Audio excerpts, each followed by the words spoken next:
Chapter 1116. Quadruple Jackpot. There had been over 500 elite-ranked trolls on the battlefield. When they all died, a golden glow enveloped everyone on the team as they all leveled up. What astonishing leveling speed! Gentle Snow was flabbergasted as she watched her experience bar rise. When she had left White River City, she was only at 74% of level 41. To bridge the gap and reach level 42, she needed to grind for at least another full day or so, yet she had risen to level 42 shortly after entering the Crying Ghost Ridge. With this leveling speed, it was definitely possible to reach level 43 by the next day. After players reached level 40, it was practically impossible to level up once a day. No one would believe this. However, although the team had killed plenty of troll warriors, the loot was pitiful to say the least. Aside from some copper and silver coins, the 500 or so elite monsters only dropped some raw materials. Only 5 weapons and pieces of equipment dropped. Among them, 4 were level 60 common items, while the last was a piece of level 60 bronze equipment. However, Xueqi was not surprised. After reaching level 50, the drop rate for weapons and equipment decreased drastically. Only chieftain or above-ranked monsters had a slightly higher chance of dropping such items. This drop rate reduction occurred because players could begin challenging their Tier 2 class promotions after reaching level 50. After obtaining their Tier 2 class, killing elite monsters was as easy as taking candy from a baby. Tier 2 experts could solo chieftains and even give lords a run for their money. Generally, 2 or 3 Tier 2 experts working together could easily take down a lord of the same level. Naturally, the system wouldn't give players high-level weapons and equipment so easily. Hence, past level 50 6-man party dungeons, even in normal mode, usually had lords as the final boss. Moreover, these bosses had extremely powerful AoE skills. One mistake could easily lead to a party wipe. The same held true for Tier 2 experts. Adventure teams and workshops that wanted to make money by selling weapons and equipment generally needed to deal with chieftains of the same level. If they wished to grind for mysterious iron equipment, at the very least, they had to deal with lord-ranked monsters. This resulted in the rise in popularity for lifestyle classes capable of producing weapons and equipment. Of course, the system also restricted such lifestyle classes by significantly increasing the production costs of weapons and equipment that were level 50 and above. As a result, even bronze weapons and equipment required many rare materials. This greatly limited the number of weapons and equipment lifestyle players could produce and protected the market from oversaturation. This team is simply ridiculous. They have 4 people capable of using large-scale destruction spells in a 20-man team. Even our adventurer team only has 2 people with such spells. Is that swordsman an NPC? He can actually overwhelm 2 level 62 lords. Xueqi's performance had astonished the Midnight Tea Party's members. However, they weren't shocked because Xueqi had fought 2 level 60+ lords by himself. After all, they were capable of that themselves. What truly shocked them was the overwhelming strength Xueqi had displayed. The swordsman had managed to suppress the petrified trolls through brute force. Turtledove, help tank the petrified troll on Fire's side. Wumian, lure one away from me. Everyone else, prioritize killing the troll shamans. Xueqi ordered after sweeping a glance over the troll shamans, who had less than half their HPs remaining. Cola, start running. Lure the troll chieftain as far away from here as possible. Don't give the shamans any chance to heal the chieftain. Understood. Cola immediately dashed in the opposite direction of the troll shamans. Seeing this, the troll chieftain chased after the escaping guardian knight. When the troll chieftain moved, the troll shamans had no choice but to follow their leader. However, they couldn't cast their heals while moving. As a result, the troll shamans couldn't heal the troll chieftains. Meanwhile, the other members on Xueqi's team began to bombard the troll shamans. After a few moments, the troll shamans collapsed, one after another, becoming EXP for Xueqi's team. Without the shamans' heals, the petrified trolls became a lot easier to deal with. Don't kill the petrified trolls. Leave them at 5% HP.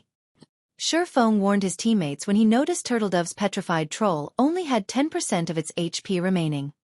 The petrified trolls were lords. Although the chances of them dropping green ebony were high, simply killing them would be a waste.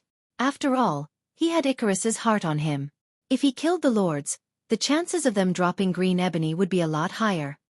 Although no one understood what Xueqi intended to do, they followed his commands. When Turtledove's petrified troll had 5% HP remaining, the team halted their attacks and shifted their focus to Yi Wumian's troll. Under the violent bombardment, it only took 5 minutes for all 3 petrified trolls to reach 5% of their total HP. Guild leader, can we kill them now? Aqua Rose asked. While their team's firepower was indeed fierce, keeping all 3 petrified trolls alive placed an extremely heavy burden on their team's healers.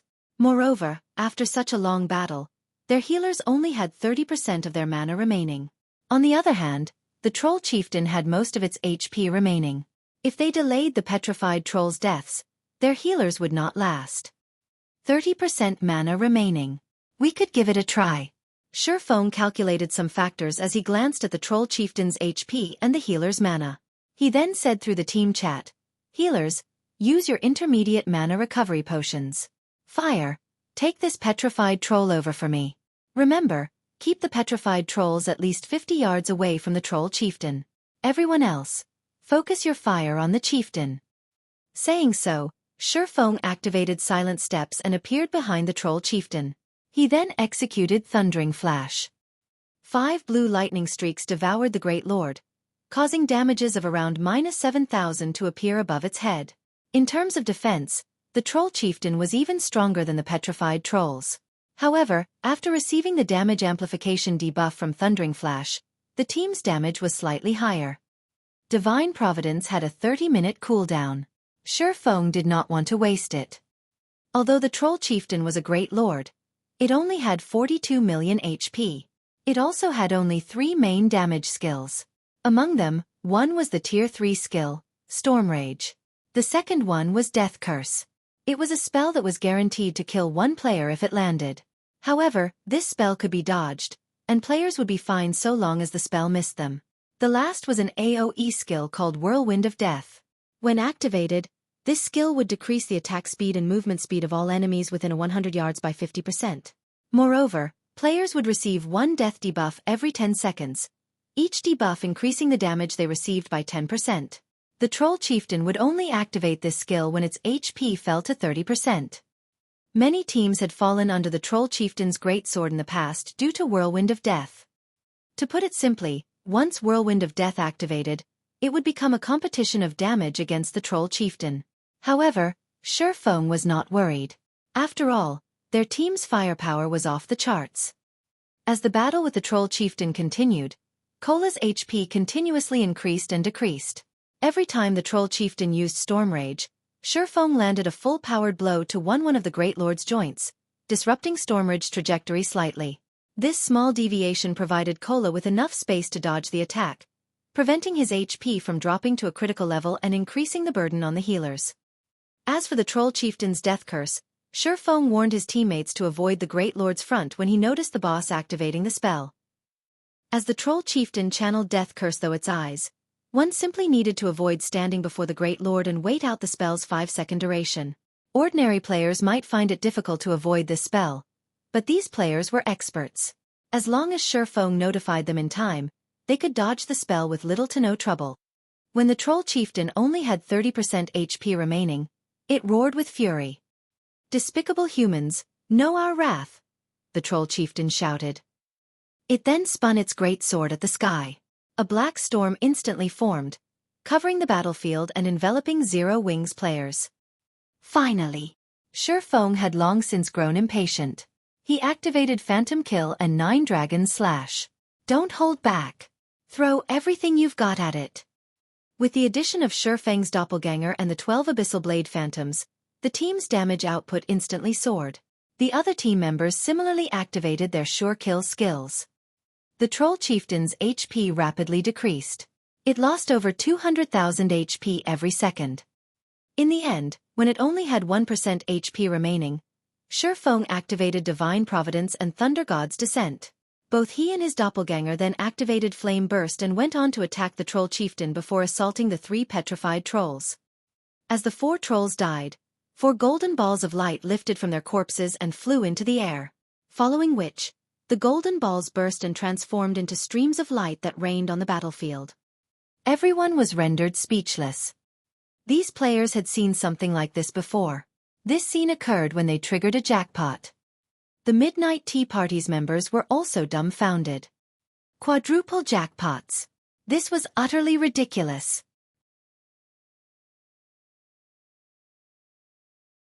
Chapter 11:17. Godly Skill. Under. Chapter 11:17. Godly Skill. After the Troll Chieftain and 3 petrified trolls died, a golden glow once again encased several players on the team. Killing lords and great lords of a higher level definitely yielded far more EXP than killing elite monsters of a higher level. Among those who leveled up, Aqua Rose, Fire Dance, and Violet Cloud finally reached level 45, while Cola, Turtle Dove, Yi Wumian, Minor Wind, and Shadow Sword rose to level 44. In the Black Dragon Empire, they could all rank within the top 10 on the Empire's ranking list. Currently, the Empire's #1 player was only level 42, and still quite a distance away from level 43. However, the team was more concerned with the loot before them. This was the first time any of them had seen 4 bosses simultaneously drop jackpots. There were too many items on the ground for them to keep count. This is insane. There should be at least 100 items here. Blackie gaped at the items on the ground. Previously, despite killing so many elite monsters, they had only obtained a few decent items. However, practically every item among the 4 bosses' drops looked decent or better. Guild Leader, your luck is simply amazing. In the future, you must join us during the large-scale team dungeon raids. We'll probably get more during a single trip with you than 5 or 6 trips by ourselves. Aqua Rose could not help but look at Xueqi, her eyes shining. It was fairly obvious that by the look on her face, she wanted to drag Xueqi into a dungeon raid every day. The rest of the team expressed their agreement. With that kind of ridiculous luck, it would be a waste not to have Xueqi raid dungeons. Alright, tidy up the loot first. We'll have plenty of opportunities to raid large-scale team dungeons afterward. Xueqi could not help but chuckle and shake his head in response to everyone's expectant gazes. He had no choice but to offer an empty promise. For now, he had no intentions of revealing Icarus's heart. After all, this godly tool was simply too important to a guild. The necklace could even upgrade a lifestyle player to master rank. Following which, everyone began to collect the loot. They had an extraordinarily abundant harvest this time. The 4 bosses had dropped a total of 115 items, with 96 raw materials. Among the raw materials, 22 were green ebony, which surprised Xueqi. Generally, Lord rank trolls only dropped 1 green ebony when killed, or 2 logs if one were lucky. As for great lords, they usually dropped 3 logs. Crafting a single advanced transport carriage only required 15 logs. If they obtained another 8 logs, they could produce a second transport carriage. If they had 2 advanced transport carriages, he would have the foundation to start new trade routes to Stone Forest Town. Although the 2 carriages couldn't carry a lot of players, they could increase Stone Forest Town's popularity among NPCs. He could also earn quite a sum in transportation fees. After organizing the materials, Xueqi began to appraise the remaining items. In God's Domain, after reaching level 50, players would have to appraise the items monsters dropped if they wanted to know exactly what they had obtained. This added yet another expenditure for many players. Because of this, many players in the past had pursued the appraiser lifestyle class. This way, they could save money on appraisal fees. Of course, players who picked up the appraiser class for this reason could only appraise low-rank items such as bronze or mysterious iron rank. For secret silver rank, one needed to become an intermediate appraiser. However, becoming an intermediate appraiser was extremely difficult. One generally needed a guild support to do so. Without the full support of a large guild, it was practically impossible to become an advanced appraiser. To become an intermediate appraiser, one needed to appraise 20,000 mysterious iron items. As items of mysterious iron rank were not extremely rare, some workshops or adventurer teams could afford to nurture one. Unfortunately, they had no hope of nurturing an advanced appraiser. This was due to the basic requirement of appraising 50,000 fine gold items. Even top-tier workshops and adventurer teams could not obtain so many fine gold items above level 50. Only large guilds had any chance of achieving this. Meanwhile, Nurturing advanced appraisers was a benefit to a guild. In the past, guilds had normally only charged their members a quarter of NPC's appraisal fees, while non-guild members paid 3/4 of NPC prices. By doing so, guilds could make a fortune. NPC price for appraising a dark gold item was around 10 gold. For excellent dark gold items, the price was even higher. Even if guilds charged a lower appraisal fee, with how many players there were in a guild, it would not be unusual to appraise several thousand items. Including the appraisal fees from non-guild players, a guild could easily make 200 or 300 gold a day. In the past, small guilds with only thousands of members dreamed of this kind of pure profit. Although Zero Wing still did not have any advanced appraisers, Xueqi possessed the omniscient eyes. Not only was the skill a very advanced identification skill, but it also served as an advanced appraisal skill. After a short moment, Xueqi finished appraising the remaining 19 items. What? Basic soul return actually dropped. Xueqi shouted in surprise after appraising the ordinary-looking skill book. Basic soul return. Doesn't that skill allow one to resurrect other players while in battle? Gentle Snow asked in shock. What? Guild leader, did it really drop? Aqua Rose looked at Xueqi excitedly, afraid that Xueqi was joking. Resurrection during combat would be a godly skill in dungeons. In dungeons, it wasn't uncommon for bosses to instant kill MTs due to mistakes.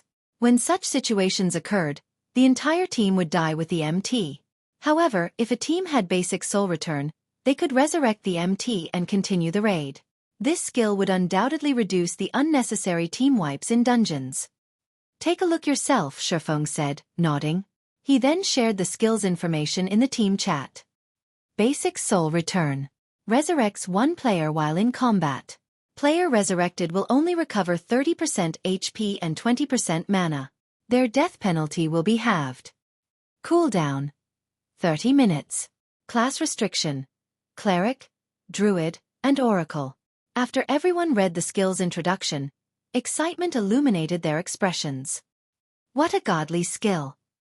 Previously, these players had only heard of skills that could resurrect players during battle. Now not only was one such skill before them, but it could also reduce the death penalty. It was very common for players to die and lose a level when fighting a field boss. If they could reduce their death penalty by half and only lose 50% EXP, they could save plenty of time. What a pity! It would be great if the death penalty reduction were slightly higher, Cola said. Whether it was raiding dungeons or killing field bosses, MTs were the most susceptible to death. Following which, Xueqi shared the information for the remaining loot. The items were mostly level 60 weapons and equipment, with the best being secret silver rank. However, none of them could compare to basic soul return skill. Guild leader, should we search for another troll encampment? Minor Wind asked. Even after observing their surroundings for some time, he did not notice any signs of incoming monsters. It was likely that they had cleared out all of the nearby trolls. If they wanted to kill more, they would have to grind elsewhere. No. First, we need to greet our friends hiding in the distance, Xueqi said, shaking his head.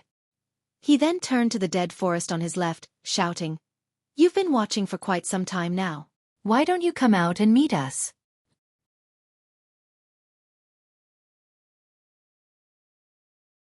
Chapter 11:18. Reuniting with the Tea Party. Under Chapter 11:18. Reuniting with the Tea Party. Due to the quiet of the surrounding forest, the Midnight Tea Party's members heard Xueqi loud and clear.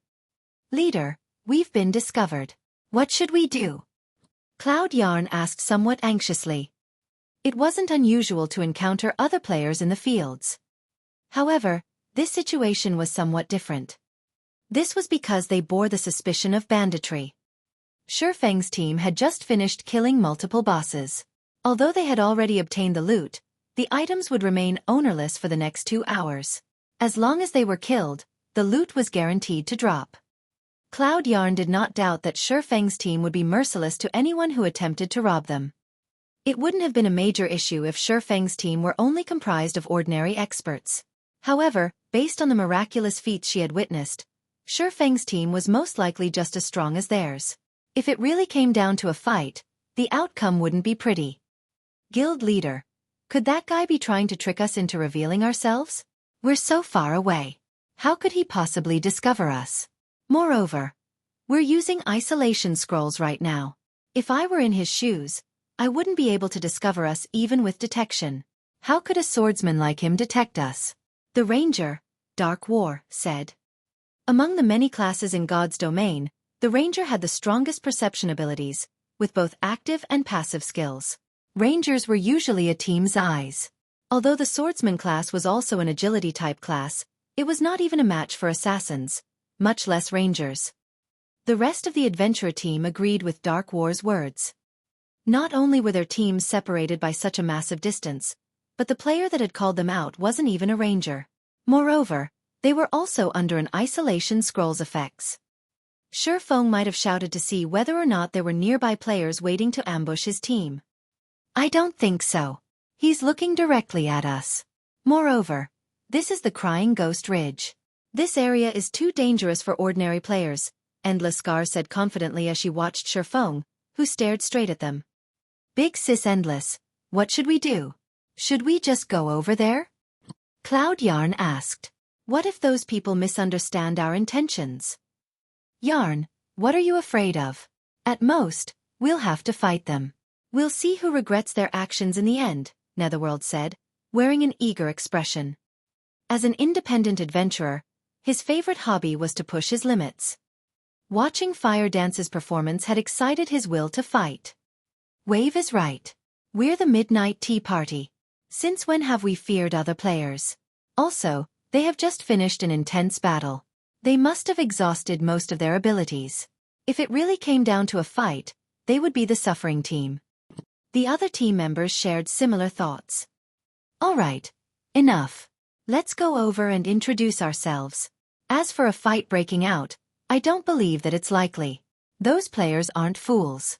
They should have noticed our presence long ago.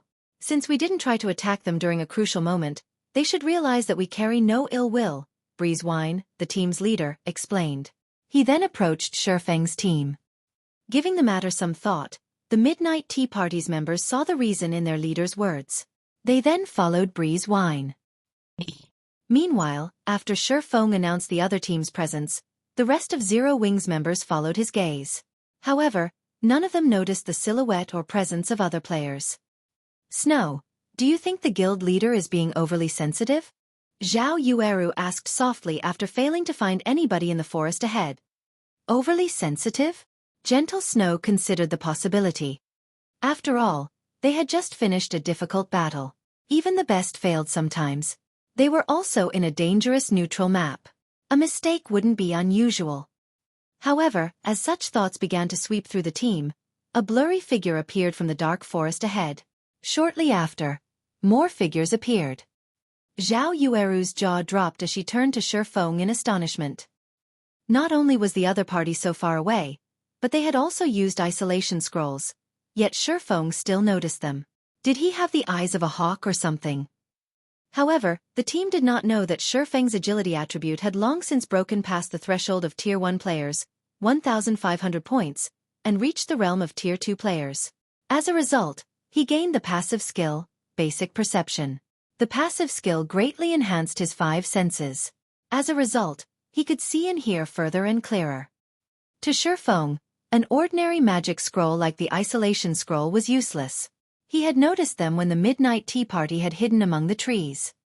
However, the team didn't have much time to spend in a daze. The new arrivals were none other than the powerful independent adventurer team they had encountered in Ghost Forest Town. If they were not careful, they would suffer. Hello. I am Breezewine, the leader of the adventurer team Midnight Tea Party. We have no ill intentions. We just happened to come across your team as we were passing by. Breezewine took the initiative to explain. I understand. If you guys had any hostile will, you would have taken action as we were about to kill the bosses, Xueqi calmly stated. Moreover, we've already met in Ghost Forest Town. Ghost Forest Town? Are you guys that masked team? Breezewine stared at Xueqi in shock. In God's domain, many adventurer teams wore black cloaks to hide their identities. Hence, he hadn't humored the thought that Xueqi and the others could be the team he had come across in Ghost Forest Town. After all, His team had the Beastmaster's breath, which had allowed them to reach Crying Ghost Ridge unhindered. Any other team would have been harassed by the level 60 monsters and wouldn't be a match for their adventurer team's speed, yet now. Not only had Xueqi's team reached the ridge ahead of them, but they had also killed 2 groups of foreign races. Breeze Wine could not begin to fathom how Xueqi and the others managed this. The other Midnight Tea Party members were similarly surprised.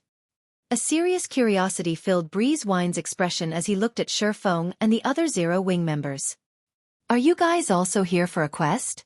Xueqi asked without hesitation. Players generally kept quiet about their high-level quests. This was especially true for quests in neutral maps.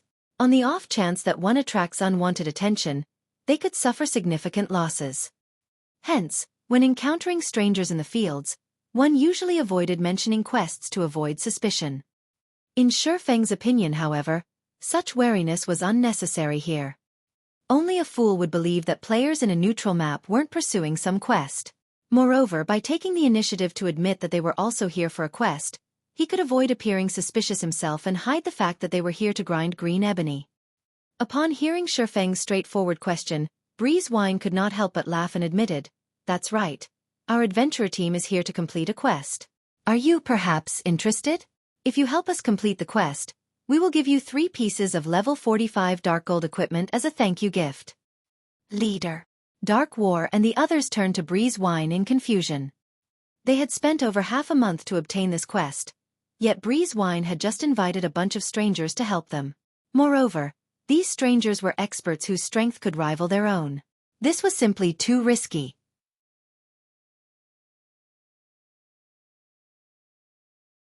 Chapter 11-19 Fallen Arkansas.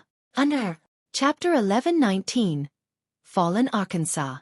Just as the Midnight Tea Party's members waited for their leader's answer, Breeze Wine's offer had also stunned Xueqi's team. The man had actually offered 3 pieces of level 45 dark gold equipment right off the bat. At this stage of the game, even first-rate guilds' top-tier experts only wore level 40 dark gold equipment. Level 45 dark gold equipment was simply too difficult to obtain. Normally, one only encountered such items by killing field bosses or completing quests. After all, the various large guilds were still amassing equipment from level 40 large-scale team dungeons. They still did not have good enough equipment to raid level 45 large-scale team dungeons. If put up for auction, level 45 dark gold equipment could sell for at least 200 gold. If it were an excellent piece of dark gold equipment, selling for even 500 gold wouldn't be surprising. 3 pieces of dark gold equipment was easily worth 1,000 gold. Presented with such an offer, even large guilds would be willing to give everything they had to help. "Thank you for the offer, Team Leader Breeze, but we have other matters that we need to attend to, so we cannot accept your offer." Xueqi rejected the offer without so much as a thought. Although 3 pieces of level 45 dark gold equipment were quite valuable, it wasn't what Zero Wing needed the most right now. The green ebony they were after would affect Stone Forest Town's prosperity. The wood was arguably their top priority. Xueqi's outright rejection stunned the Midnight Tea Party. Even super guilds wouldn't casually reject a 1,000 gold offer, yet Xueqi hadn't hesitated in the least. Dark War and the others, who had been opposed to the idea of Xueqi's team joining them, were somewhat annoyed. Their Midnight Tea Party had never asked for help before, yet in their first attempt, their offer had been tossed aside like garbage. Why wouldn't they be frustrated? Meanwhile, Endless Scars, who stood to a side, looked at Xueqi. Smiling, she said, "Truthfully, we don't need much help with our quest. We simply hope that you will help us fend off any monsters while we activate a magic array. We won't take up much of your time. 1 hour should be more than enough. If you feel that 3 pieces of level 45 dark gold equipment aren't enough, we can pay 4,000 magic crystals instead. What do you think?" "Big sis Endless?" Cloud Yarn's pretty eyes widened as she stared at Endless Scars in astonishment. Their leader's invitation was understandable as the man wanted to befriend Xueqi's team. However, she had never imagined that Endless Scars would also make an offer. Moreover, Endless Scars was offering magic crystals. Magic crystal was the current mainstream currency among God's Domains experts because magic crystals allowed players to enter the Divine Colosseum's trial tower. There were many other uses for magic crystals as well. It was easy to trade magic crystals for coins, but the same was not true for the reverse. As for weapons and equipment, if an expert had no need for them, they didn't have much value to said expert. Hence, Apex experts were more willing to act for magic crystals than anything else. 1 hour for 4,000 magic crystals? Miss Endless, your proposal is impossible to refuse. Endless Scars' wealth momentarily stunned Xueqi. Not long ago, Phoenix Rain had offered to hire 10 of Zero Wings players for an entire day for 5,000 magic crystals. Even then, he was impressed by the woman's wealth. If it were up to him, he'd never pay such a high price. Only now did he understood that there was always someone better in this world. However, when he thought about how the Blackwater Corporation backed Endless Scars, spending 4,000 magic crystals wouldn't be much of an issue for her. Let's sign a contract right away, then. The smile on Endless Scars' face grew even more charming when she heard Xueqi's answer. Following which, Xueqi signed a contract with Breeze Wine. The system contract was assurance for both parties involved. Aside from players who were unwilling to spend 5 silver coins on the contract, players at this stage of the game generally signed one when working together. After signing the contract, Xueqi and his team followed Midnight Tea Party's members as they carefully proceeded down a gravel path through the dead forest. Leader, Endless, what are you two thinking? The quest is dangerous enough already. Yet you just invited a team that we know nothing about. What if they harbor some hostility once we complete the quest? Wouldn't we suffer a massive loss? Dark War asked, displeased, as he eyed Xueqi and the others. This quest was extraordinary. It was the most difficult quest the Midnight Tea Party had ever undertaken. Although it was not a legendary quest, it could be considered a pseudo-legendary quest. It was very likely that they could acquire a fragmented legendary item during this quest. Not even super guilds had a fragmented legendary item. If Xueqi and his team discovered this, it would be a miracle if they did not outright betray them. The other Midnight Tea Party members supported Dark War's opinions. They could not understand why these two people, who were usually the most level-headed on their team, would make such an irrational decision about something so important. Ignoring the complaints, Endless Scars turned to Breeze Wine. Smiling, she asked, Leader, do you want to say it? Or should I? Fine, I'll say it then. Breeze Wine shook his head and laughed. Although you know that our quest is incredibly difficult, you guys don't know exactly how difficult. Based on Endless and my estimates, our chances of success is less than 30%. Opening the entrance will be the most difficult part of our quest. Opening the entrance? The team was confused. That's right. Although we have the key to unlock the Fallen Ark, when we begin the process, it will alert the Ark's guards. Based on the information Endless and I uncovered, there should be 5 guards, one of which is a Grand Lord, while the remaining 4 are Great Lords. With our current manpower, it will be too difficult to maintain the magic array while dealing with 1 Grand Lord and 4 Great Lords. Originally, Endless and I had planned to use 2 of the Tier 3 summoning scrolls our team obtained. Now, however, plans have changed. With these experts' help, our chances of success will rise to 50%, Breezewine explained. Moreover, befriending these experts isn't necessarily a bad thing. We might even get to cooperate with them during high-difficulty quests in the future. Realization dawned when these players heard Breezewine's explanation. It was no wonder why Endless Scars had offered such an exorbitant price to Xueqi's team. As everyone conversed in hushed tones, Breezewine had led them to a large canyon dotted with green hills and blue water. The canyon looked as if some giant sword had split the large mountain in half. Each side of the canyon radiated a powerful pressure that scared the monsters in Crying Ghost Ridge away. Isn't this the Fallen Ark's location? Shock colored Xueqi's face when he saw this scene. Is the Midnight Tea Party's quest related to the Fallen Ark? In his previous life, the Fallen Ark had been extremely famous in God's domain. It was also the Crying Ghost Ridge's greatest secret. It was rumored that the Fallen Ark had been one of the ultimate weapons in the Great Ancient War. Even gods would perish under one of the Ark's attacks. However, the Ark had been destroyed during the war and had fallen in Crying Ghost Ridge. Because of the Ark's magic, the mana flow in the ridge was quite abnormal, making the area inhospitable for humans. Hence, various foreign races had occupied the Crying Ghost Ridge instead.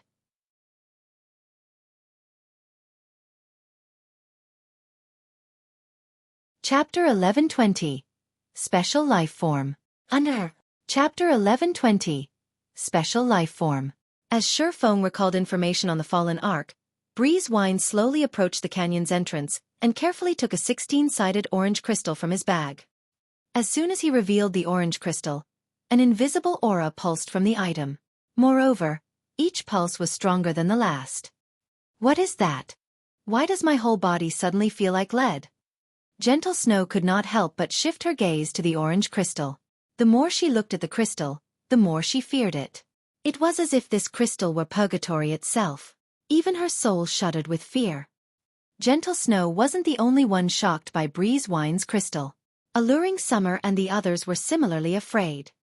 Only the Midnight Tea Party's members, Xueqi, and several Zero Wing Corps members remained unperturbed. Xueqi and the Corps members had experienced this pressure before. It was divine might. There was a qualitative difference between the life rating of gods and ordinary people. Gods had created this orange crystal, and naturally, their aura had tainted it.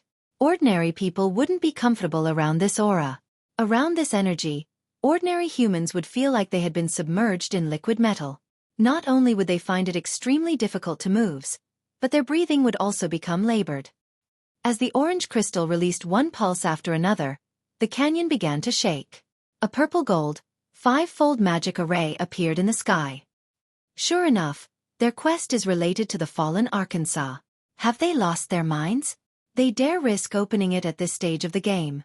Xueqi's expression darkened as he watched Breeze Wine lift the orange crystal above his head while chanting an incantation. Hurriedly he shouted, "Everyone, retreat! Retreat!" Zero Wings members looked to Xueqi in confusion. "What are you guys doing?" Dark War and the other Midnight Tea Party members asked, enraged when they heard Xueqi's command to his teammates. Their teams had already signed a contract with each other. Although there were no penalties for breaking the contract, no matter how they looked at it, Xueqi was breaking his promise. Moreover, now that they had exposed the contents of their quest, how could they possibly allow Xueqi and the others to leave? No time for explanations. Either run or die. Xueqi turned and fled. Xueqi hadn't expected that. While he assumed that the Midnight Tea Party's quest was related to it, their goal was to activate the slumbering fallen Arkansas. Activating the fallen ark had shaken God's domain in the past. When the ark woke, it also roused the sleeping abyssal monsters within. Although these abyssal monsters had been gravely injured during the Great Ancient War, they were still immensely powerful. The old monsters that had woken inside the ark were mythic rank. Moreover, as more time passed and these monsters recovered, they grew more powerful.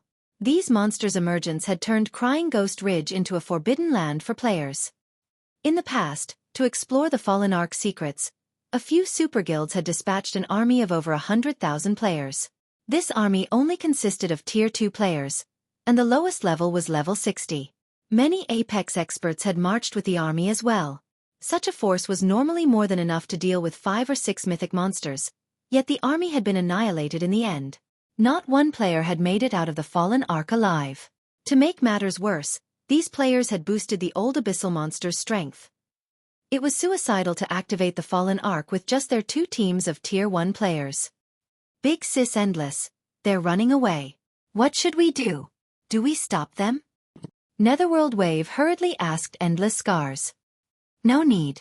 We're fleeing too, Endless Scar said, shaking her head as she watched Xueqi. She ran. But our leader is still here. Cloud Yarn exclaimed anxiously as she shifted her gaze between Endless Scars and Breeze Wine.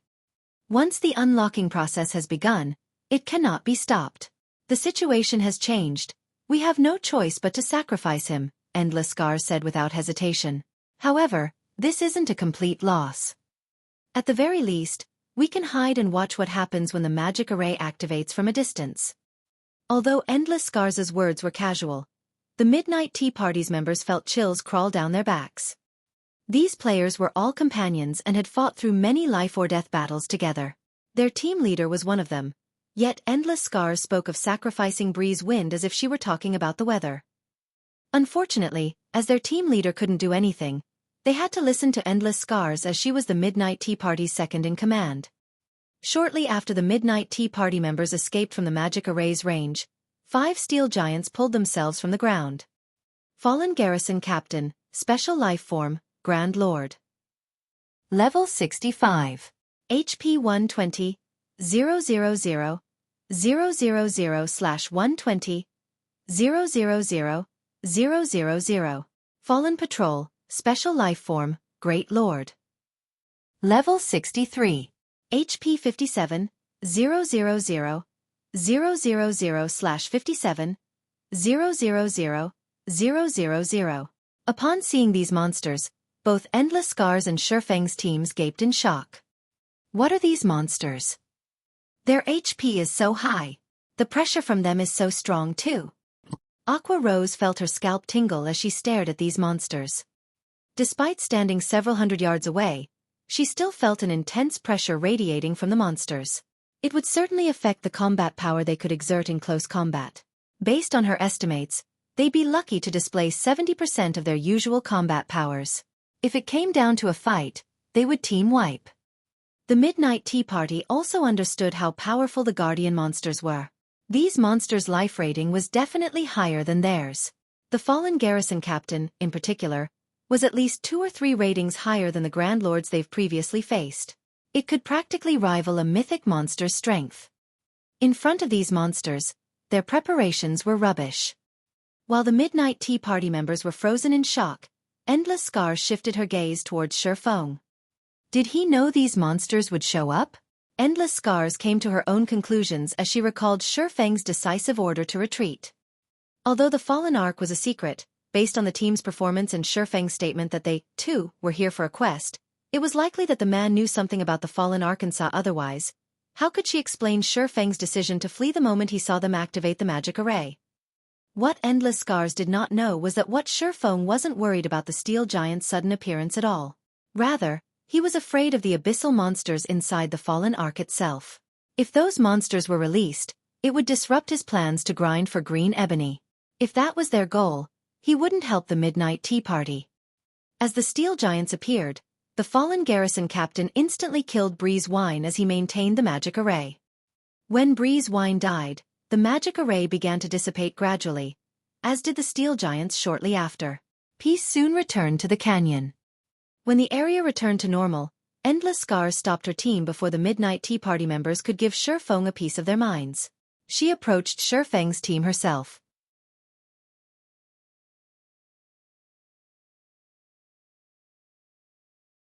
Chapter 1121. Inferior Legendary Treasure Chest. Under. As Endless Scars slowly walked up to Xueqi, she sized up the man carefully. Although she couldn't see Xueqi's appearance due to the black cloak, curiosity filled her eyes. Xueqi similarly observed Endless Scars, one of God's domain's legendary figures in the past. The woman had clear, bright eyes, curved eyebrows, and thick eyelashes. A hint of pink colored her pristine, white jade skin. Her thin, soft lips were as mesmerizing as a ruby. As she revealed a hint of a smile, she could captivate any player. Xueqi had to admit that even gentle Snow, who everyone called a goddess, fell short compared to Endless Scars. Guild leader, that beauty seems interested in you, Blackie said, snickering softly. Instead of responding, Xueqi rolled his eyes. Although others might strive for a beauty like Endless Scars' attention, Xueqi knew how costly it was. He knew all too well what kind of person Endless Scars was. Although she wore an interested expression, looking like a little girl who had just found a new toy, her thoughts were as pure as everyone assumed. It was no different than her attitude towards Breeze Wine. If Miss Endless wants to ask why we changed our plans so abruptly, I believe you have already figured that out after seeing those 5 special life forms. It's not that we want to back out of our transaction. We're just powerless to help. If Miss Endless doesn't have any other matters to discuss, we will take our leave. Xueqi took the initiative to bid the woman farewell. Although he did not know what lay inside the Fallen Ark that could tempt the Midnight Tea Party, he no longer wanted to associate with the adventurer team. Please wait. I wish to represent the Midnight Tea Party in thanking you. If not for your command to flee, we would be dead by now. Here are 1,000 magic crystals. Take them as a thank you gift, and let's part as friends, Endless Scars said. She then retrieved a gray gemstone bag and handed it to Xueqi. Every Midnight Tea Party member was stunned. What was going on here? Not only hadn't Endless Scars questioned Xueqi's intentions, but she also gave him 1,000 magic crystals as a sign of gratitude. She was insane. This beautiful big sister is simply too rich. When Violet Cloud saw the cloth bag of 1,000 magic crystals, even she wanted to volunteer to become Endless Scars' little sister. Even large guilds would hesitate before giving away 1,000 magic crystals, yet Endless Scars did so without blinking. Although Xueqi wanted to say something, Endless Scars quickly followed up by saying softly, "Although our transaction has failed, I'd like to conduct another trade. We'll enter the Fallen Ark together and split the items 30-70. How about it?" Endless Scars' offer shocked every player present. "Miss Endless, you saw the monsters guarding the entrance. At this stage of the game, we have no chance against them." Xueqi could not understand what was going through Endless Scars' mind. Those 5 special life forms were no laughing matter. Even he was not confident in taking them down.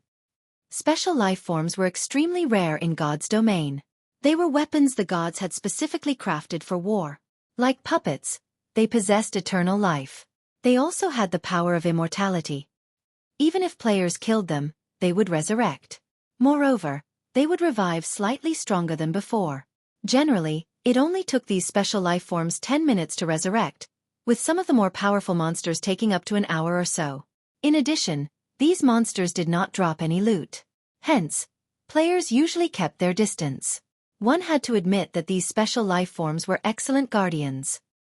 "What if I tell you that there's an inferior legendary treasure chest inside?" Endless Scars asked when she saw Xueqi's lack of interest. Smiling faintly, she continued, "Based on what I've uncovered, there should be more than one inferior legendary treasure chest inside. In addition, there are plenty of epic treasure chests. My map can lead us to these treasure chests and allow us to bypass the traps. Are you sure you're not interested?" The Fallen Ark had been one of the final weapons in the Great Ancient War. The items inside had been left behind by the gods before they had died. NPCs would consider even the most ordinary item a treasure, let alone players. "You have a map?" Xueqi stared at Endless Scars, flabbergasted. He would be lying if he said he wasn't interested in the Fallen Arkansas. However, obtaining these treasures wasn't that easy. To current players, triggering any of the traps inside would result in death. Hence, even after clearing out the monsters in the Fallen Ark, very few players had been willing to explore it in the past. In fact, after the abyssal monsters had been cleared out, a large number of players and guilds had rushed into the Fallen Arkansas. In the end, however, only a few had escaped with their lives. Practically 99.9% of the players that entered the Ark had died in the outer region. Even if one managed to reach the Ark's inner region, they would have to deal with even more powerful traps. As a result, very few were capable of leaving the Ark with any of its treasures. Players had come to both love and despise the Fallen Arkansas. However, it would be a different story if they had a map. Aside from the awakened abyssal monsters and a few special life forms, the Fallen Ark was void of life. The traps would be their main problem after entering the Arkansas. A map of the Ark's various traps was the equivalent of a free pass to its treasures. As long as they were careful to avoid the abyssal monsters and special life forms, they could obtain the Ark's treasures unhindered. Xueqi finally understood Breeze Wine and Endless Scars' attraction to the Fallen Ark, and why they'd be willing to spend 4,000 magic crystals to hire his team for an hour. "That's right. If you don't believe me, take a look. Although it is only a fragment, can lead us to the Fallen Ark's inner region," Endless Scars said. She then took out a broken map with only 2/5 of the original and showed it to Xueqi. The item's name was Fallen Ark Map. However, if Xueqi wished to look at it in detail, he needed the owner's permission. "I can help you get inside. However, I have a condition." After giving the matter some thought, Xueqi eventually chose to take the risk. In the past, even the most inferior item players secured from the Fallen Ark's inner area was an epic item. If one were lucky, they could even obtain a fragmented legendary item. A fragmented legendary item. With one such item, a player's combat power would skyrocket. If he could obtain one, the item would greatly enhance his chances of success both in the Dark Arena and in the contest for Thunder Island. As for the abyssal monsters that would be released, they would mostly roam the Crying Ghost Ridge's inner regions. His team could still grind trolls in the outer region. The only drawback was a slightly lower drop rate for green ebony. Endless Scars had only wanted to test Xueqi with her offer. However, upon hearing Xueqi's confident reply, a small glimmer of hope shone in her flawless eyes. As long as your conditions aren't too outrageous, I can agree to them on behalf of our team leader, Endless Scars straightforwardly replied, smiling faintly. It was as if she had long since guessed Xueqi's thoughts. Pointing at the map in Endless Scars' hand, Xueqi said in a non-negotiable tone, "Give me a copy of the Fallen Ark map. Once we're inside, we'll go our separate ways and agree to a non-aggression pact. What we each walk away with will depend on our abilities."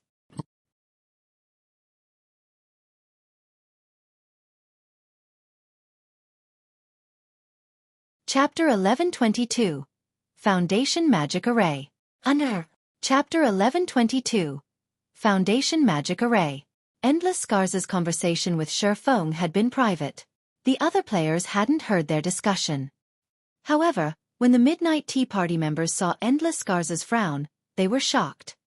Endless Scars had never revealed such an expression throughout her time on the team.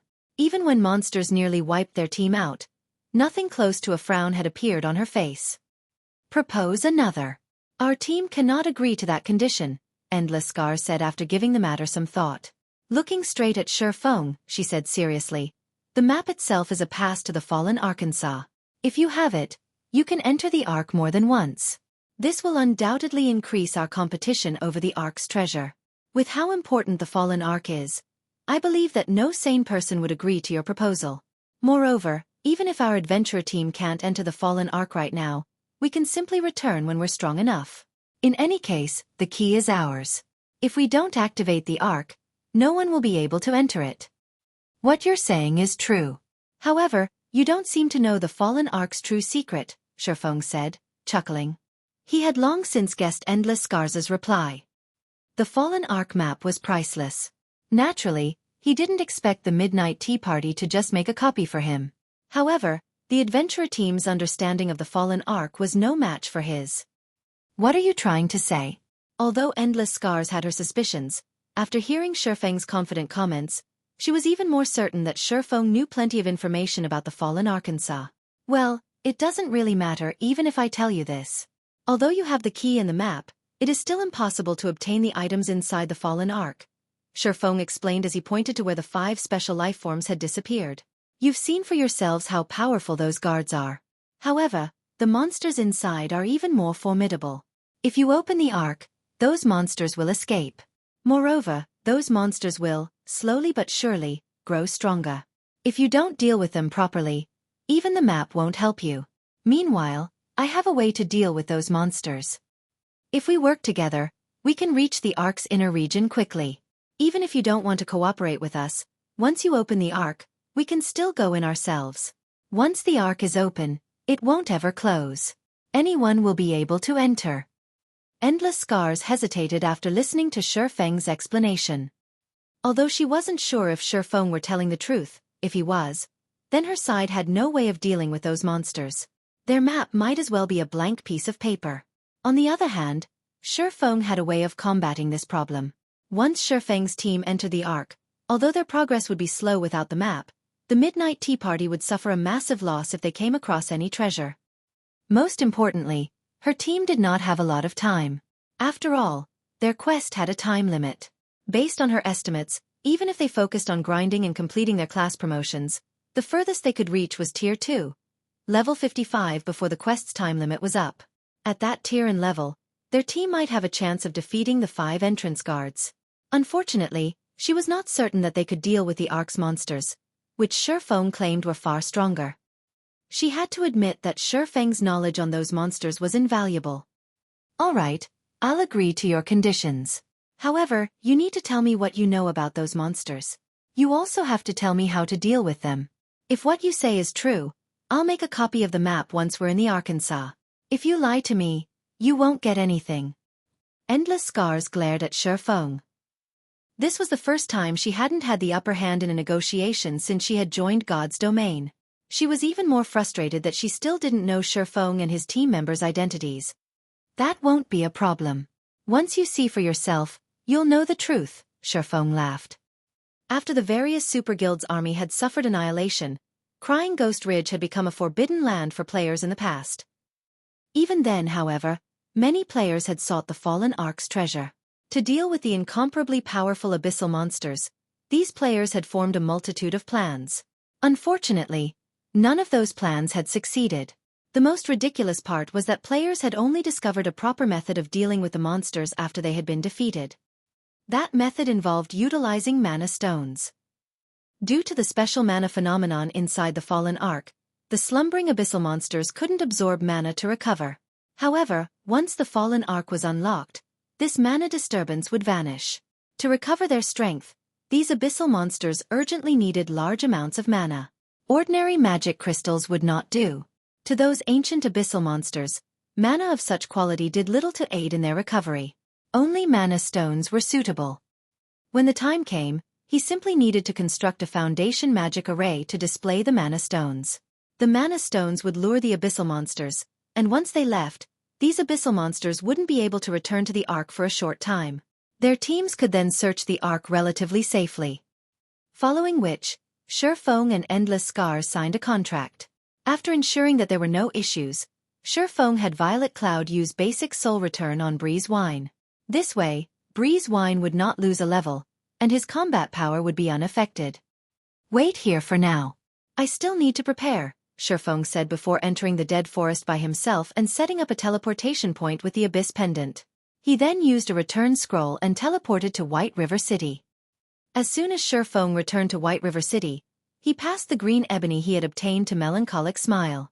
Although they only had enough for one advanced transport carriage, it took a considerable amount of time to manufacture one. Even if they had a master engineer and a master forger, they would need close to a day. Hence, the sooner they began production, the better. Inside one of the candlelight trading firm's special forging room, Xueqi retrieved the Philosopher's Stone, which he had picked up from his private warehouse on his way back, and began to synthesize magic crystals into mana stones. He could synthesize one mana stone from 50 magic crystals. Without hesitation, he used all 1,000 magic crystals he had obtained from Endless Scars and ended up with 20 mana stones. That was enough to lure the abyssal monsters from the Ark twice. Following which, Xueqi made 9 magic array scrolls for the 9-star polar domain. Once those were complete, he used the Abyss Pendant to return to Crying Ghost Ridge. Upon returning to the ridge, Xueqi used 10 mana stones to set up a foundation magic array far from the canyon where the Fallen Ark resided.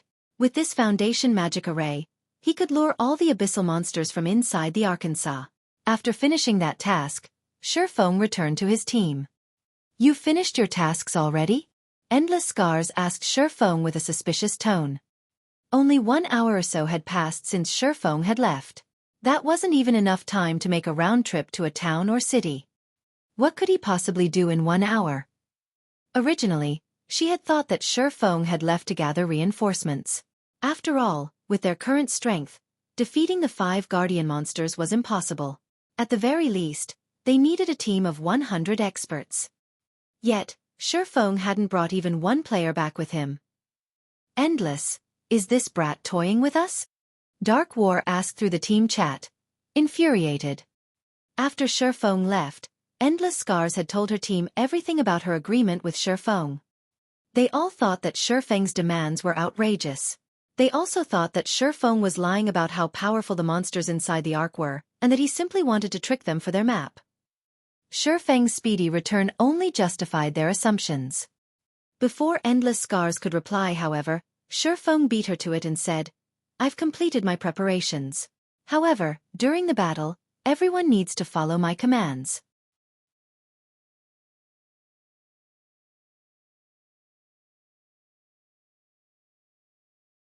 Chapter 1123. Monsters Domain. Under. Chapter 1123. Monsters Domain. "You'll take command?" The Midnight Tea Party members shot Xueqi scornful looks. To ordinary players, a team commander's role was not particularly important. Ordinary players wouldn't have any choice in the matter if an expert like Xueqi wanted to guide them. However, they weren't ordinary players. Moreover, even the slightest mistake could result in death in the upcoming battle. If they died and lost the fight, they would have wasted several days of effort. If they were not absolutely confident in their commander, how could Apex experts risk listening to him? Having only met him recently, Xueqi was just a stranger. They could let Xueqi's request for the Fallen Arc map slide. However, if he thought that they would listen to his commands, he was simply dreaming. Breeze Wine nodded in agreement with his teammates' responses. He didn't think that it would be suitable for Xueqi to take command of the Midnight Tea Party, either. However, this was not because he looked down on Xueqi's abilities. Rather, for one to qualify as a commander, one needed to familiarize themselves with every player on the team. This included their various basic attributes, skills, habits, and many other details. Only by knowing this information could one effectively lead and allow everyone in the team to display their fullest potential. Xueqi knew nothing about the Midnight Tea Party members. Although it wouldn't be a major issue if they were raiding a simple dungeon or boss monster, they intended to take on a level 65 Grand Lord and 4 level 63 Great Lords. Any mistakes would definitely result in casualties. It's fine if you don't want me in command. I'll just tell you our raid strategy. When the time comes, work with us, Xueqi said, not minding the hostile looks he received. Only, I will not be responsible for any casualties. 5 special life forms working together was no laughing matter.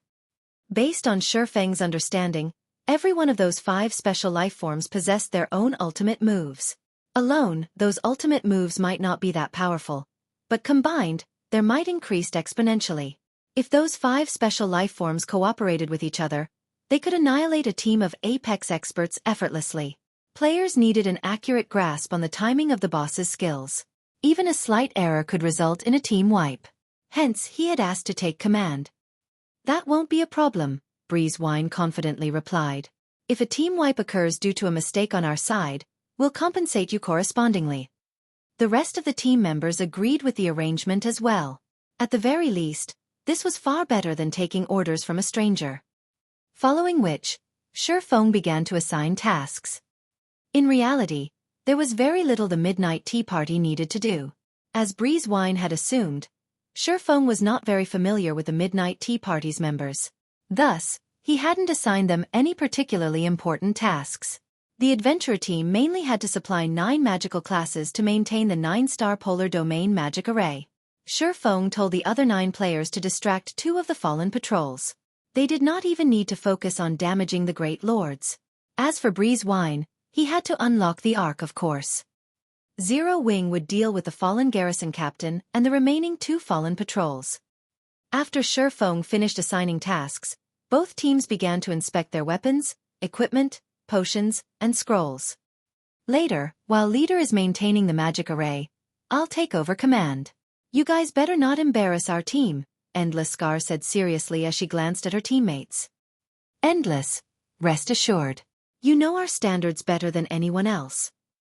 When the time comes, even if their side is annihilated, we won't have any issues, the Ranger, Dark War, sneered as he shot a glare at Xueqi's team. Facing 2 level 63 Great Lords might be a problem for ordinary experts. To their adventurer team, however, it was simply a somewhat strenuous task. Moreover, they only had to serve as distractions. They were not even required to fight the 2 bosses head-on. On the other hand, Xueqi's side, which needed to confront a Grand Lord and 2 Great Lords directly, was the largest concern. After everyone confirmed that there were no issues, Xueqi signaled Breeze Wine with a wave of his hand, having the latter start the unlocking process. Seeing this, Breeze Wine raised the orange crystal above his head and began to chant once more. Following which, the canyon shook as 5 massive figures rose from the ground. They were none other than the fallen garrison captain and the 4 fallen patrols. Activate the magic array. Xueqi hurriedly shouted. Endless Scars gave the same command practically at the same time. Suddenly, a massive, purple-gold magic array appeared and enveloped the 5 boss monsters. As an intermediate magic array, the 9-star polar domain could even suppress mythic monsters. Naturally, the garrison captain and patrols were no exception. Immediately, the 5 bosses' attributes began to fall rapidly. How was this intermediate magic array so powerful? The Midnight Tea Party was momentarily stunned. In the blink of an eye, the fallen garrison captain's HP fell from 120 million to 96 million, whereas the fallen patrol's HPs fell from 57 million to 41 million. The magic array's effects even stunned Endless Scars.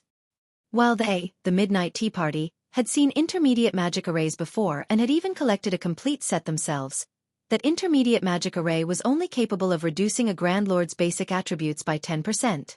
Even then, it was already considerably powerful for an intermediate magic array. Yet, the 9-star polar domain had weakened the fallen garrison captain by 20% and the fallen patrols by 30%. This was simply inconceivable. Of course, Shifeng's team didn't even stop to notice the Midnight Tea Party members' reactions. Go!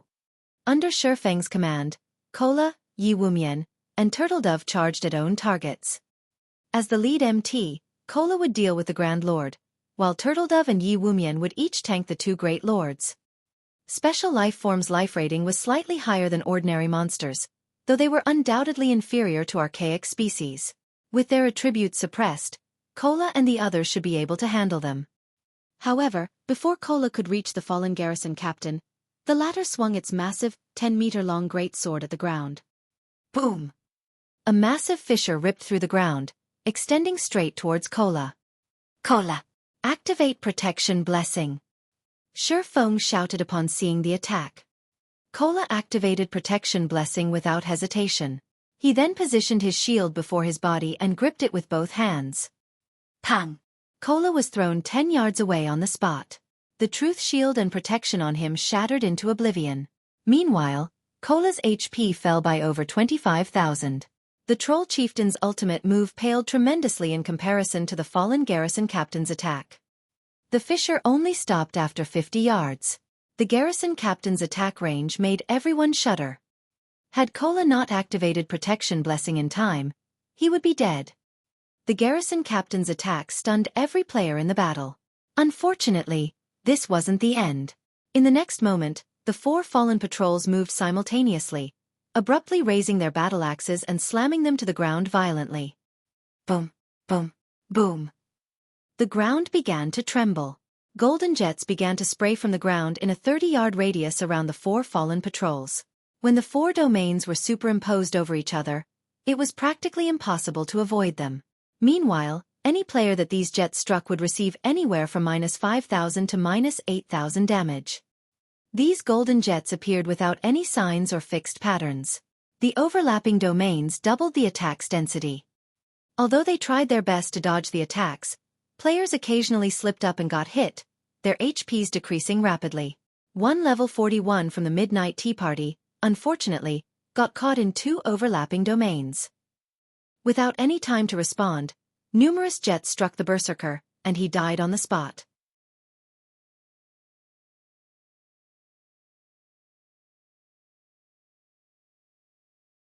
Chapter 1124. Tier 4 Super Spell. Chapter 1124. Tier 4 Super Spell. Everyone, avoid the overlapping domains. What kind of skill is that? Why is it still going on even after so long?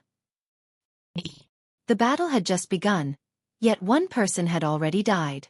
Both Shifeng's team and the Midnight Tea Party grew anxious. Everyone had seen how the Berserker had died. The golden jets appeared suddenly and silently. Moreover, the attacks could not be blocked, only dodged. Even if they were only near one domain, they would have to dodge 3 to 5 jets. Near 2 overlapping domains, one would face 7 to 10 attacks simultaneously. The Berserker's paths of retreat had been cut off. In the end, he had died before the team's healers could help him. The Midnight Tea Party members no longer wore their previous complacent expressions.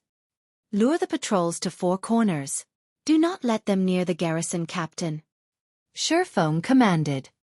Shifeng was not particularly familiar with the Guardian boss's skills. After all, he had only learned about the Fallen Arc after it had been activated in the past. He did not even know who had activated the Arkansas. All he knew was that these special life forms had their own ultimate moves and that those ultimate moves would become exponentially stronger when combined. However, he hadn't expected these ultimate moves to be domain skills. Among the various skills in God's domain, those that posed the greatest danger were none other than large-scale destruction spells and domain skills. Attacks from large-scale destruction spells usually only lasted 1 or several waves. If players could endure the spell's duration, they would live. However, domain skills could stay in effect much longer. Domain skill would gradually whittle players down until they died. Endless Scars now realized how severe the situation was. Immediately, she took a Tier 3 summoning scroll from her bag and shouted through the team chat. Wave, use your summoning scroll with mine. We'll use them to lure away the patrols. Melee players, stay away from the bosses. Use only ranged attacks. After all was said and done, the Midnight Tea Party's members were still experts. Very quickly, they began to move. The team's melee players promptly distanced themselves from the fallen patrol's domains. Meanwhile, Endless Scars and Netherworld Wave each summoned a Tier 3 creature and instructed them to pounce on the fallen patrols. Both Endless Scars and Netherworld Wave were incredibly proficient with controlling their summoned creatures. Although they couldn't dodge all of the golden jets, they could dodge the majority of them. With relative ease, the summoned creatures arrived before the fallen patrols and swiped their claws at the enemies. Pang! When the Tier 3 summoned creatures' claws struck the stationary fallen patrols, the clang of metal rang out. The summoned creatures' claws had only scratched the patrol's armor. They did not even manage to push the patrols back despite both being at the Great Lord rank. The fallen patrols had only lost around 4,000 HP from the attacks. Why are their defenses so high? Even a Grand Lord doesn't have this much defense. When the Midnight Tea Party's members saw the damage the Tier 3, Level 60 summoned creatures had dealt with their normal attacks, their expressions grew gloomy. When they had used Tier 3 summoned creatures to fight Tier 3 Great Lords in the past, the former's normal attacks usually dealt 20 to 30,000 damage. Even against Grand Lords, their attacks dealt nearly -8,000 points. Yet against these bosses, their summoned creatures had only dealt around -4,000 damage. The fallen patrol's defense was ridiculous. If even a Tier 3 summoned creature dealt so little damage, then players like themselves would deal, at most, -1,500 damage to the fallen patrols. Meanwhile, the fallen patrols each had 41 million HP. With their battle recovery, they could regenerate over 410,000 HP every 5 seconds. In other words, they would recover 82,000 HP every second. If their damage couldn't exceed 82,000 every second, then the fallen patrols were invincible against them. Big Sis Endless, how are we supposed to fight these things? Cloud Yarn asked anxiously. She could not help but turn to the Grand Lord Xueqi's team fought. If the fallen patrols were already so difficult to deal with, wouldn't the fallen garrison captain be even more overbearing? Forget about that for now. Lure the bosses away. Endless Scars ordered, shaking her head as she also glanced at Xueqi's team. The 5 Guardian bosses were far more powerful than she had thought. Initially, she had believed that the Midnight Tea Party could deal with these monsters after they reached Tier 2, level 55. Now, however, it would seem that even after reaching that level, they had less than a 40% chance of beating these monsters. After the Midnight Tea Party lured 2 of the fallen patrols away, Turtledove and Yi Wumian activated their life-saving skills and began to lure their patrols away from the fallen garrison captain. Once the 4 patrols were in 4 separate corners, Cola, who stood in the middle, had a much easier time dealing with the garrison captain. However, even after activating Protection Blessing, he still took over -10,000 damage from one of the Grand Lord's normal attacks. Without Protection Blessing, a single attack would devour over 20,000 of Cola's HP. Cola couldn't imagine standing against the garrison captain without the 9-star polar domain. Moreover, when everyone's attacks struck the garrison captain, every one of them dealt less than -1,000 damage. Only Fire Dance and Gentle Snow's normal attacks could deal over -1,500 damage to the Grand Lord, while their skills dealt up to -5,000 damage. However, to the garrison captain, which had 96 million HP, that damage was negligible. Guild leader, we won't even scratch its HP at this rate. Sooner or later, it will wear us down. Why don't we retreat and have the guild's main force meet us here?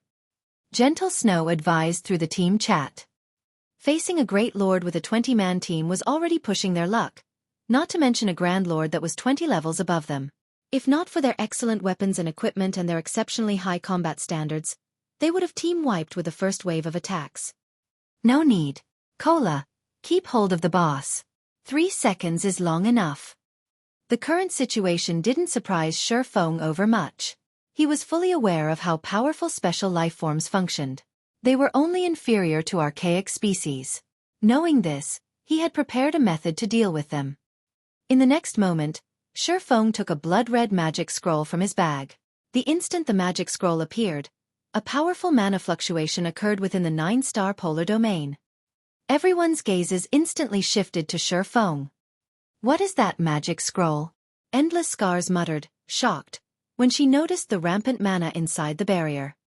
This magic scroll was one of the 2 Tier 4 magic scrolls Xueqi had obtained from killing the awakened NPC, Lancelot. Meanwhile, the garrison captain noticed the mana fluctuations immediately, the Grand Lord's eyes similarly shifting towards the blood-red scroll in Xueqi's hands. It shifted to attack the swordsman. Don't even think about getting away from me that easily. Kola raised his shield and slammed it into the garrison captain's foot. He then activated the Tier 1 skill Justice Roar, his body releasing a dazzling golden glow. He instantly regained the boss's attention and aggro. At the same time, his strength would double if the boss didn't attack him. However, even after Kola activated Justice Roar, the garrison captain was still focused on Xueqi. Guild leader, what did you just take out? Kola could not help his surprise. With no other choice, Kola activated Power of Darkness, his attributes soaring once more. He then executed the Tier 1 skill, Righteous Punishment. Boom!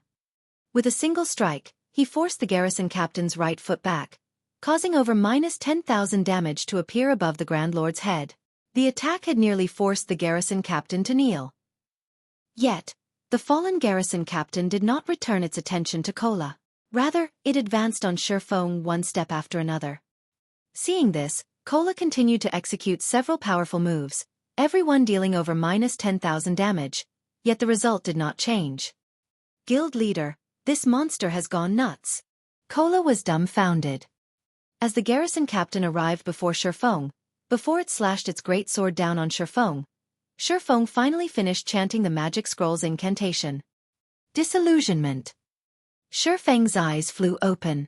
2 extremely complex and refined, blood-red magic arrays then emerged from his eyes. The other players were astonished. Tier 4 Super Spell. Disillusioned Space.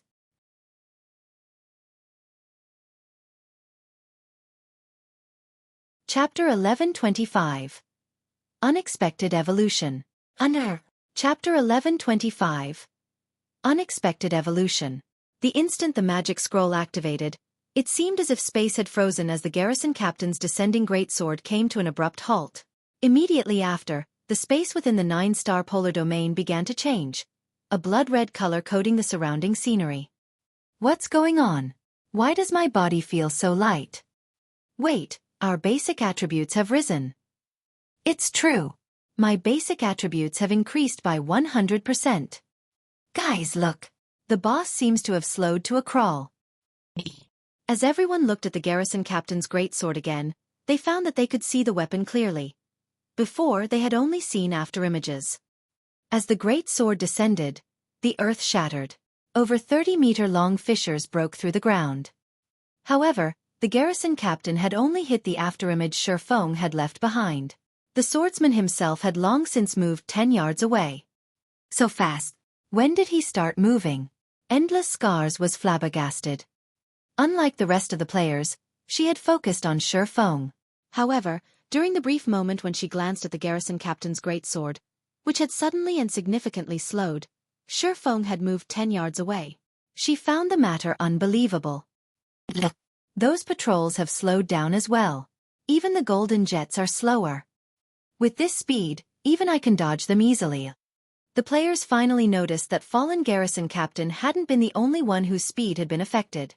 The fallen patrols in the 4 corners had also suffered a speed reduction. Even their domain skills were affected. Zero Wings members and the Midnight Tea Party could now dodge the golden jets easily. Just who is he? The Midnight Tea Party members couldn't help but glance at Xueqi. They usually boasted their vast understand of God's domain. However, even with their bountiful knowledge and experiences, they had never encountered a situation like this. Without a doubt, this phenomenon had something to do with Xueqi's blood-red magic scroll. There was no other way to explain it.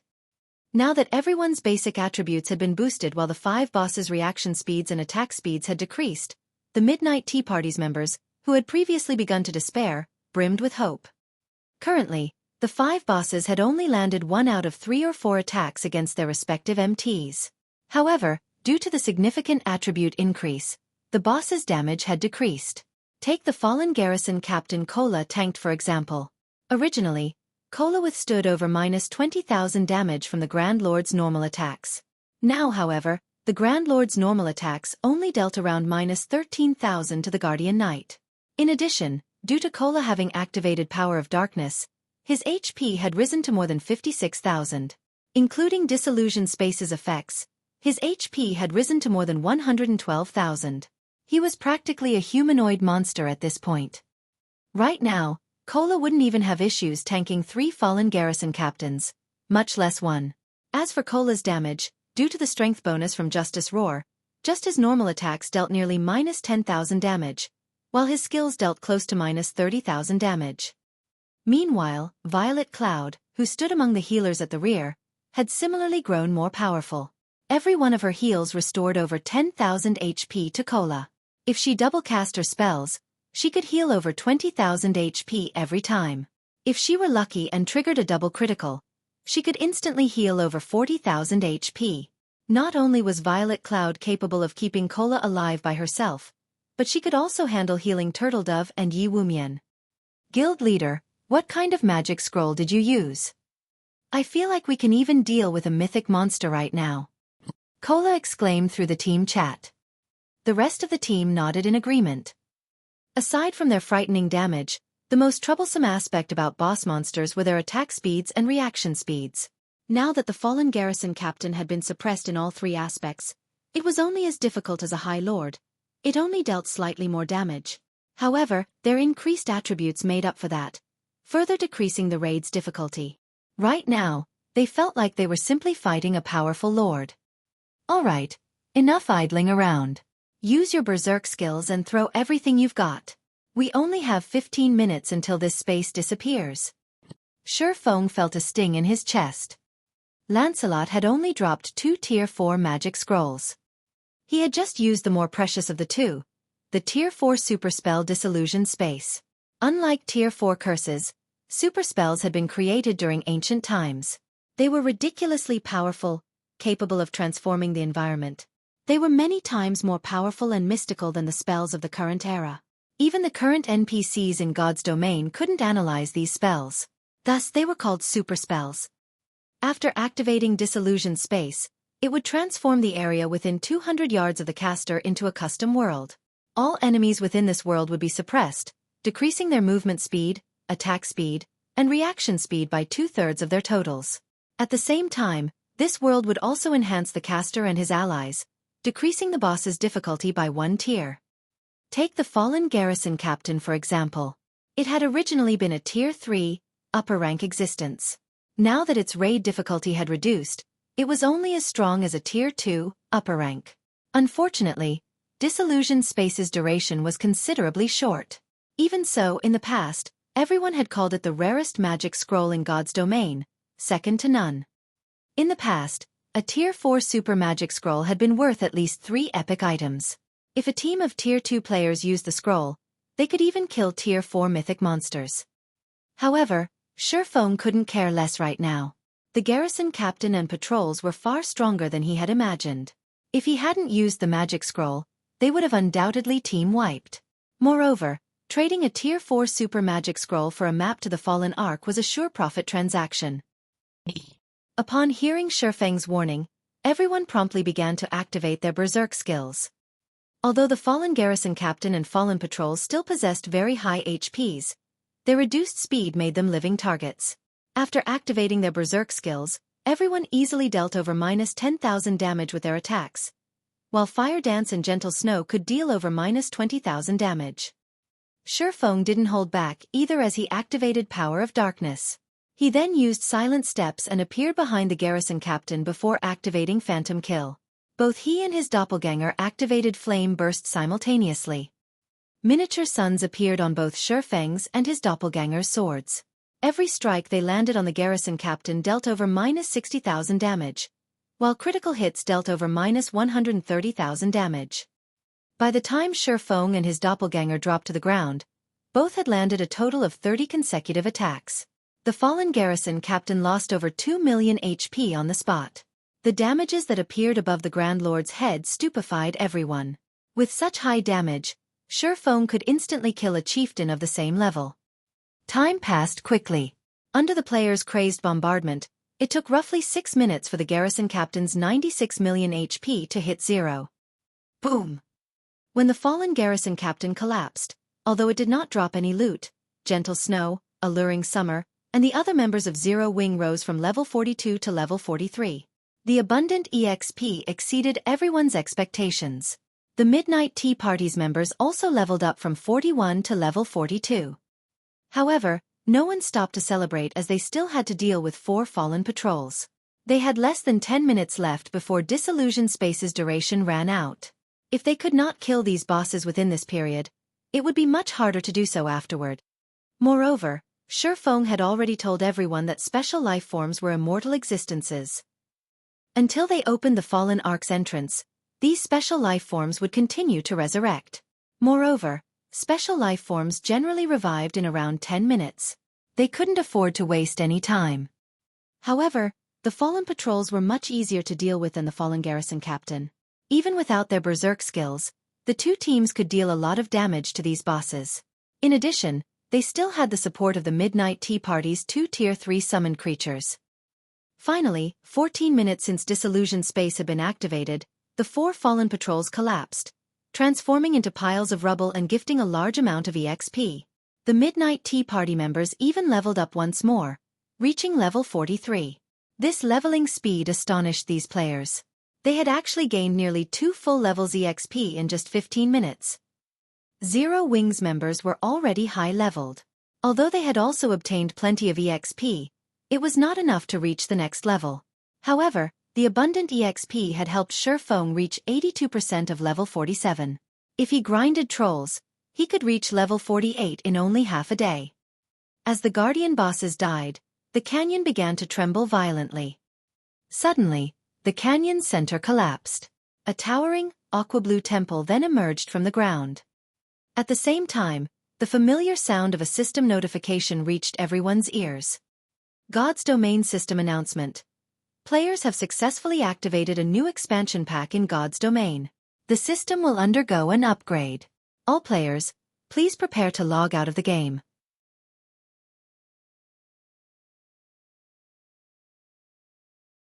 Chapter 1126. Revealing Identity. Chapter 1126. Revealing Identity. The notification about God's Domain System update echoed in every player's ears. The notification immediately earned various reactions. Who's the bastard that triggered a new expansion pack? I'm only halfway through a dungeon here. Crap. I just bought a helmet and joined God's Domain. Many players began voicing their dissent on the official forums. However, although many people were outraged about this update, even more people were curious about its contents. For a time, everyone made their own guesses. Meanwhile, before the Temple of the Fallen Ark, the sudden system notification caught Xueqi and the others by surprise. They had only activated the entrance of the Fallen Ark after much difficulty.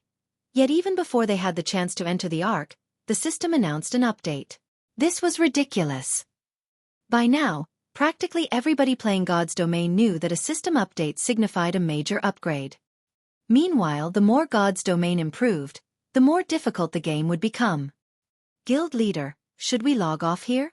Aqua rose and the others turned to Xueqi. The game had given them 20 minutes to log off.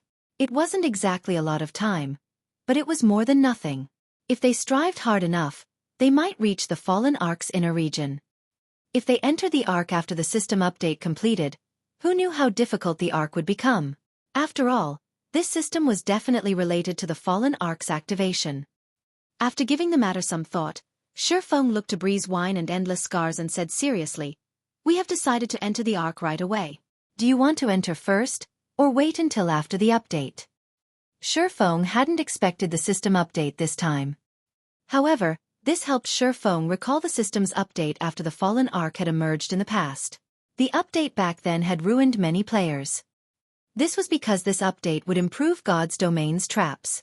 Not only would removing the traps become twice as difficult, but the trap's power and concealment effect also increased significantly. This situation caused many players, who enjoyed adventuring in the fields, many hardships. The higher difficulty of obtaining weapons and equipment for adventure-seeking independent players was also due to this update. In God's domain, there were 3 major sources for weapons and equipment. The first was dungeons, the second was field adventures, and the third was quest rewards. In the past, due to this system update, the weapons and equipment on the market had decreased significantly. As a result, players that produced weapons and equipment became even more important in God's domain. The gods from the ancient era had left behind the traps inside the fallen Arkansas.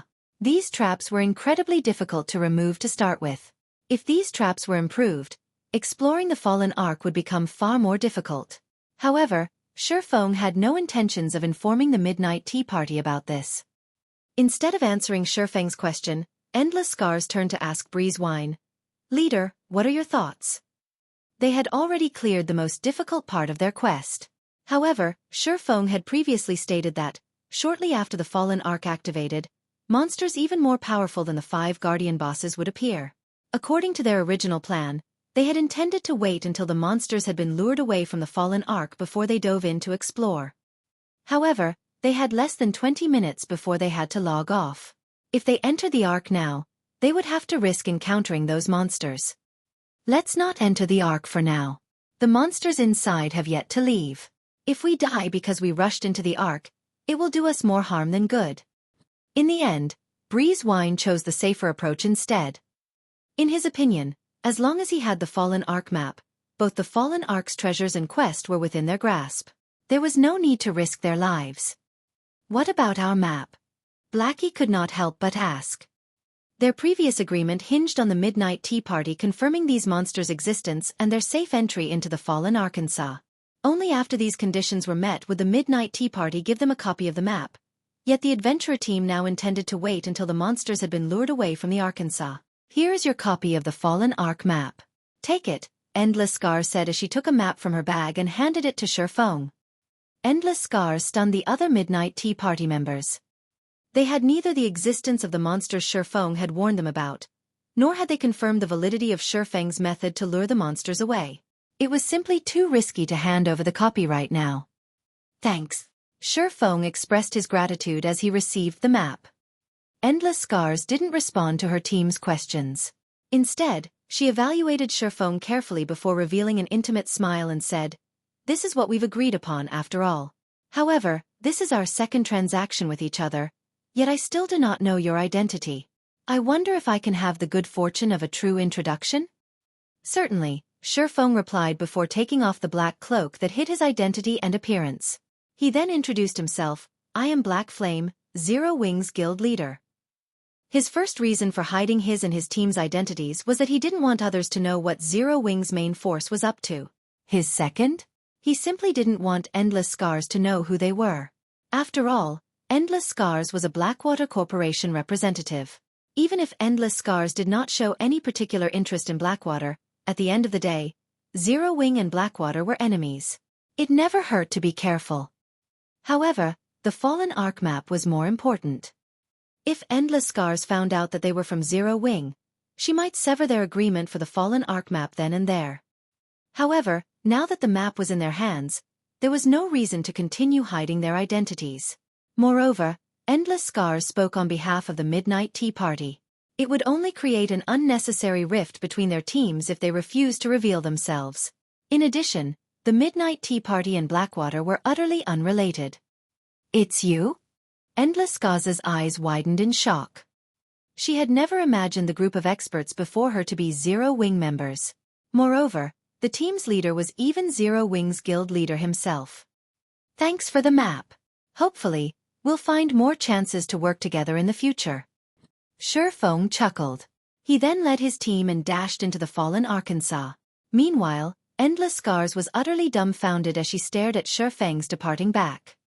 "Big Sis Endless, what's wrong?" Cloud Yarn asked curiously when she saw Endless Scars' astonishment. Although it was indeed surprising that the other team's leader was Zero Wing's guild leader, Black Flame, this wasn't the reason for Endless Scars' shock. In the past, their team had encountered many surprises. However, None of them had ever earned such a reaction from Endless Scars. This was her first time seeing such an expression on Endless Scars' face. Before today, she hadn't even thought that Endless Scars was capable of such an expression.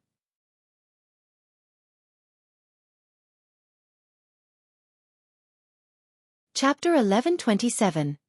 Ark's Armory. Under. Chapter 1127. Ark's Armory. Starmoon City, Blackwater's residence. Blackwater wasn't as prosperous as it had been. Very few players waited in front of the guild residence's entrance, eager to join. If not for the Blackwater Corporation's backing, not even these few players would be willing to join Blackwater. Not only had the Blackwater elite members that had died in the war in Stone Forest Town lost one level, but they had also lost a weapon or a piece of equipment. To make up for this loss, the elite players wouldn't have any time to help other guild members for some time. One of the main reasons that independent players willingly joined guilds for the guild experts' help in leveling and raiding dungeons to upgrade weapons and equipment. Practically every guild in God's domain provided this benefit. Players wouldn't want to join a guild that did not provide such a benefit. As a result, Blackwater's ordinary members had stagnated. They were now only capable of raiding party dungeons and small-scale team dungeons. They had no choice but to stay as far away as possible from 50-man or above team dungeons. Meanwhile, Qin Muyun, Laughing Drunkard, and Lethal Gale entered the guild leader's office, one after another. Guild leader, here's the latest guild report you asked for, Qin Muyun said as she placed a report on the table. At this moment, she wore a grave expression. The report clearly stated that over 20,000 elite members had already withdrawn from the guild, as many as a second-rate guild's total count. As for the ordinary members that withdrew from the guild, there were more than 100,000. However, when Abandoned Wave looked at these numbers, he maintained a relatively nonchalant attitude. Instead, he shifted his gaze towards Lethal Gale and asked, "How is the Blackwater trading firm coming along?" The Candlelight trading firm's latest product, the exotic stamina potion, has been well received. Despite having already reduced the mana mixture's price to 10 silver per bottle, ordinary players are buying the exotic stamina potion instead. Right now, our shops are only seeing 1/3 of our past traffic, Lethal Gale said, shaking his head dejectedly. Although our spies have already poked around in Candlelight, looking for information about the exotic stamina potion, it seems that only a select few of the trading firm's upper echelon know about the potion. As of now, we still do not know where to find the recipe. The exotic stamina potion had massively impacted the market. Setting aside how cheap it was, the mana mixture could not compare to its 10-hour duration. In addition, the mana mixture was only useful in dungeons, whereas the exotic stamina potion was useful in dungeons and the fields. At this moment, many ordinary players had given up on the regeneration potions and mana recovery potions in order to buy the exotic stamina potion. With the exotic stamina potion, players could grind monsters for longer periods. With the potion's effects, they did not even need to rest when traveling long distances, which allowed them to save plenty of time. Even Lethal Gale could not resist the temptation and had purchased 3 bottles for himself. After using the potion, he had to admit that it was a miracle potion. The potion had improved his leveling speed by roughly 20% to 30%. It was no wonder why many players were even willing to empty their coffers to buy the exotic stamina potion. Based on what he knew, the Candlelight Light trading firm had long since run out of the exotic stamina potion. As soon as Candlelight restocked, players would rip them from the shelves. Many large guild upper echelons had specifically visited the Candlelight trading firm to negotiate a deal for the potions. Right now, be it the guild's development or the trading firm's, Zero Wing was unstoppable. Good. Excellent. Contrary to expectations, Abandoned Wave didn't seem enraged. Rather, he began to laugh. Guild leader. Qin Muyun and Lethal Gale were utterly confused. Young Master Jing was greatly displeased with them. Most likely, they would receive instructions from their superiors in the next few days. At that time, none of them would escape punishment. This was especially true for Abandoned Wave, yet the man that was supposed to be worried and angry was actually laughing. Was the shock too much for him to handle? However, instead of responding to Qin Muyun and Lethal Gale's question, Abandoned Wave turned towards Laughing Drunkard and asked softly, "Drunkard, did you finish what I asked of you?" "Guild leader, don't you trust me?" Laughing Drunkard chuckled. Confidently he continued, I've already sent details regarding Zero Wing's experts to the Miracle Guild. Miracle has confirmed that they will not give Zero Wing any chances of victory in tomorrow's match in the Dark Arena. Originally, he was not particularly optimistic of Zero Wing's loss in the Dark Arena tomorrow. However, after making a trip to the Miracle Guild and the detailed report he had provided the guild, his confidence that Zero Wing would lose in tomorrow's competition had grown. The odds for the upcoming competition had already been released. The odds were 1 to 3, with the majority of the bets on the Azura battle team. However, this was simply because only a few people knew that the Evil Dragon battle team was backed by the Miracle Guild. They had only discovered this due to the Blackwater Corporation's relationship with one of Miracle's upper echelons. It was extremely rare for the odds in the Dark Arena to be as high as 1 to 3. Normally, the odds were around 1 to 1.5. Seeing such a high payout rate, the Miracle Guild intended to go all out. Moreover, the guild aimed for a complete victory. The payout for a complete victory was 1 to 7. That was even high enough to tempt super guilds. A super first-rate guild like Miracle couldn't afford to miss this opportunity. Miracle's apex experts could even rival those of super guilds. Moreover, to guarantee their win in the competition, Miracle had secretly borrowed epic items from other large guilds. Even Zero Wing's apex experts, who were famed for their heaven-defying attributes, would be no match for the experts the Miracle intended to dispatch. Zero Wing's members were so powerful mostly because of their basic attributes. As for the experts that had reached the refinement realm or higher, there were only 5 in the guild. Among them, Black Flame would not participate in the Dark Arena. After all, the man was Zero Wing's guild leader. That left Yi Feng, Fire Dance, Gentle Snow, and Violet Cloud.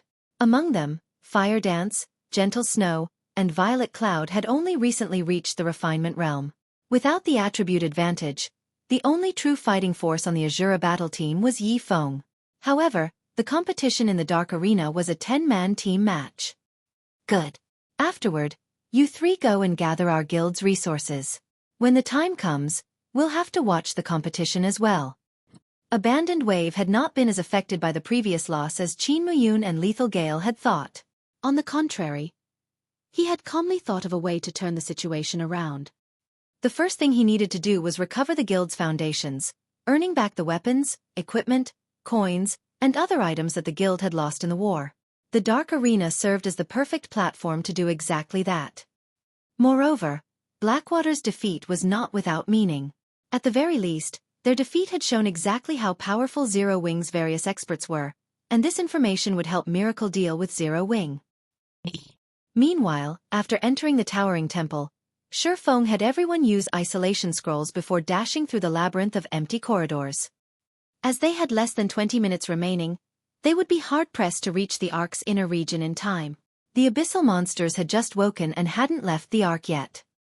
In the outer region's corridors, Xueqi's team occasionally encountered wandering fallen patrols. However, as Xueqi now had a map, these fallen patrols meant nothing to the team with his acute senses. Not only could Xueqi avoid the patrols, but he could also avoid any traps. So this is the Armory. After nearly 10 minutes, Xueqi discovered a tightly shut door. The words War Armory had been carved on the stone above the massive door. Upon seeing these words, Xueqi's heartbeat accelerated. The War Armory stored weapons of war specifically. And no other player had ever opened this War Armory.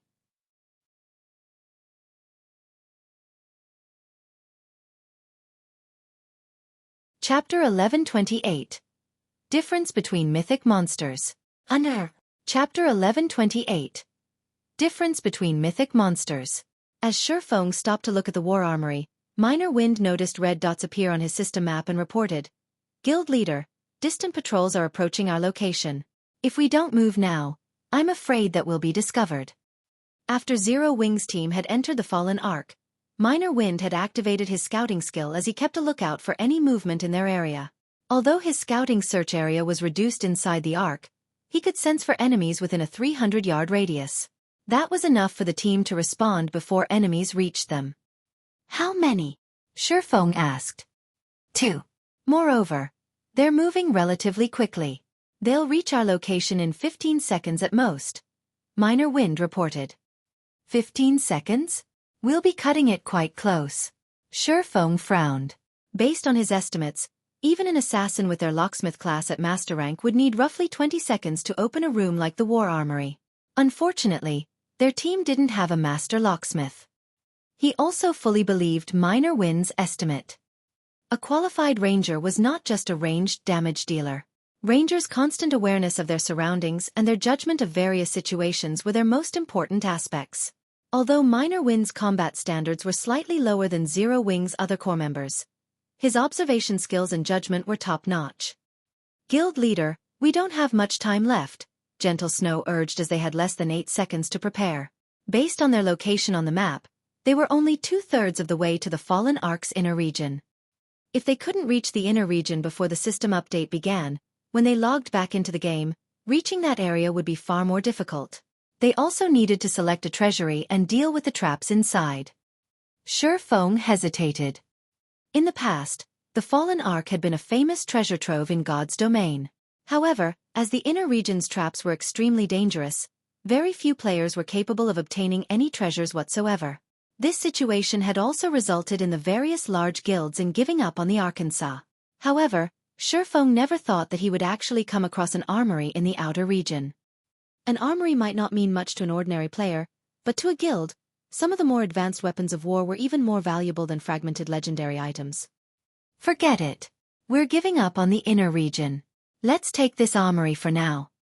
After giving the matter some thought, Xueqi settled for the armory. Right now, Zero Wing still lacked overall strength. It likely did not even have the power to defend a single city. However, if they could find a few advanced weapons of war here, they might make up for Zero Wing's lack of combat power. As long as they could construct and defend a city properly, the city's value would easily exceed that of 2 or 3 fragmented legendary items. Cola, you and Turtledove will tank the patrols. Don't let them near us. Everyone else, look for any nearby traps. Fire Dance, you'll be responsible for unlocking the door, Xueqi hurriedly commanded. Understood. Hearing this, everyone exploded into action. The 2 fallen patrols were similar to those they had encountered at the entrance. They were both level 63 Great Lords with 57 million HP.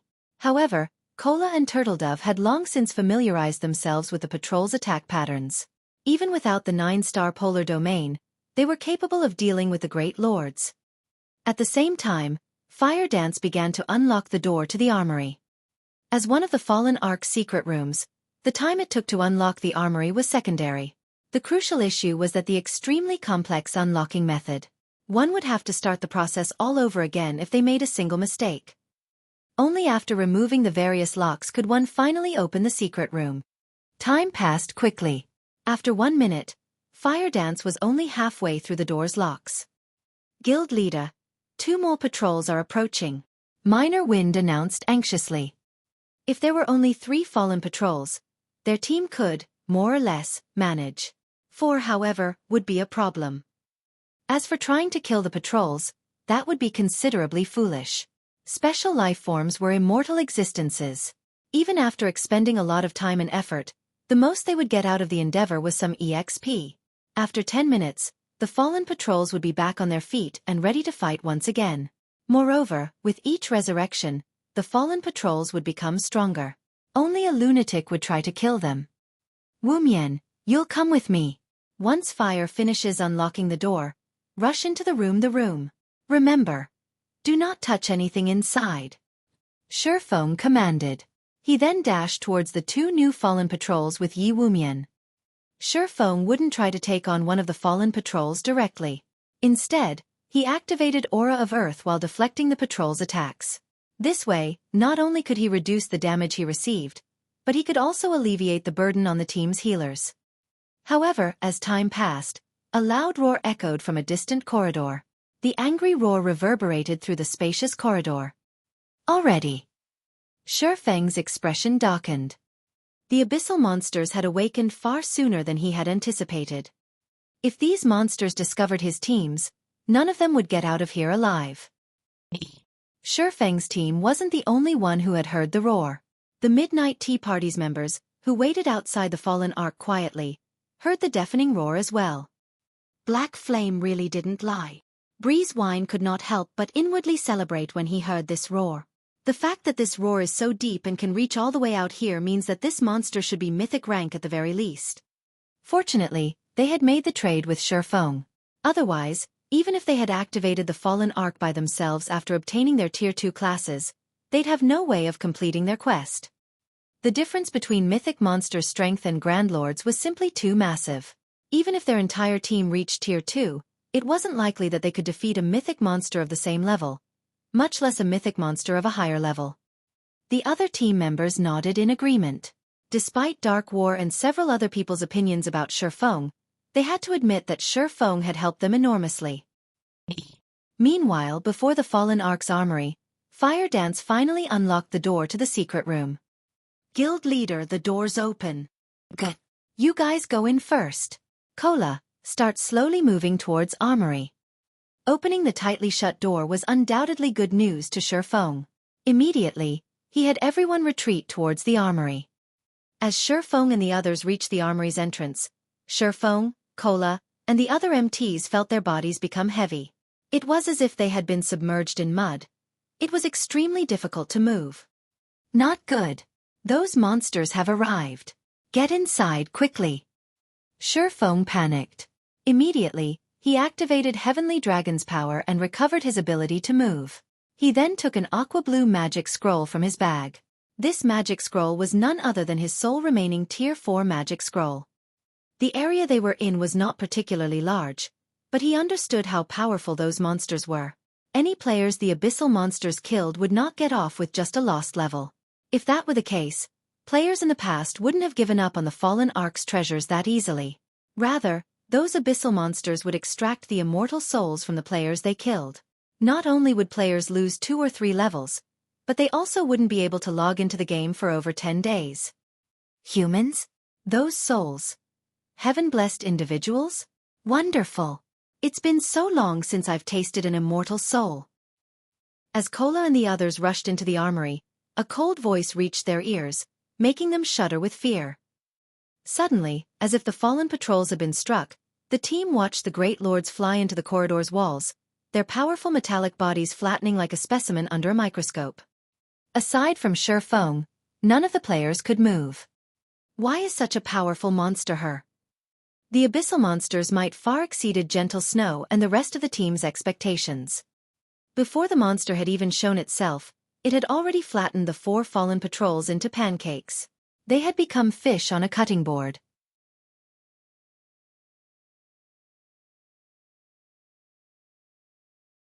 Chapter 1129. Ransacking the Armory. Under Chapter 1129. Ransacking the Armory. Sure enough, a complete domain is really powerful. Xueqi was slightly stunned. The Fallen Ark's abyssal monsters were much stronger than he had imagined. It was no wonder why God's domain's various superpowers hadn't been a match for these monsters in the past.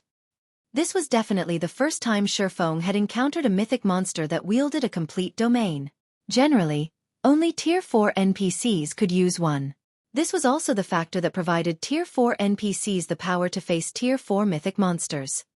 Right now, despite him having activated Heavenly Dragon's power, he could barely move his body. His joints even creaked as he moved.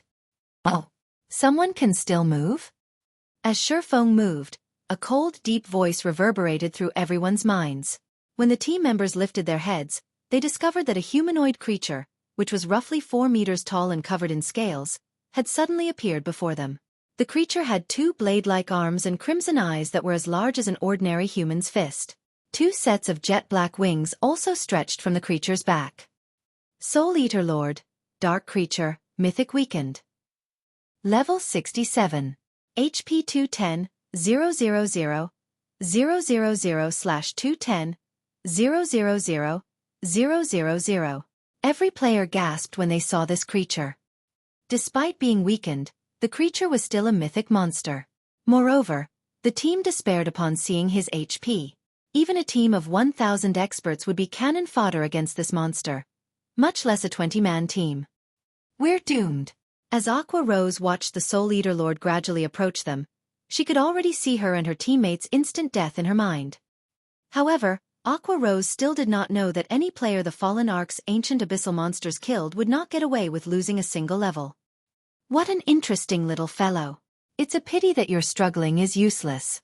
Just become my soul's nourishment obediently, the Soul Eater Lord said as he widened his ferocious mouth. He could no longer wait to devour these players.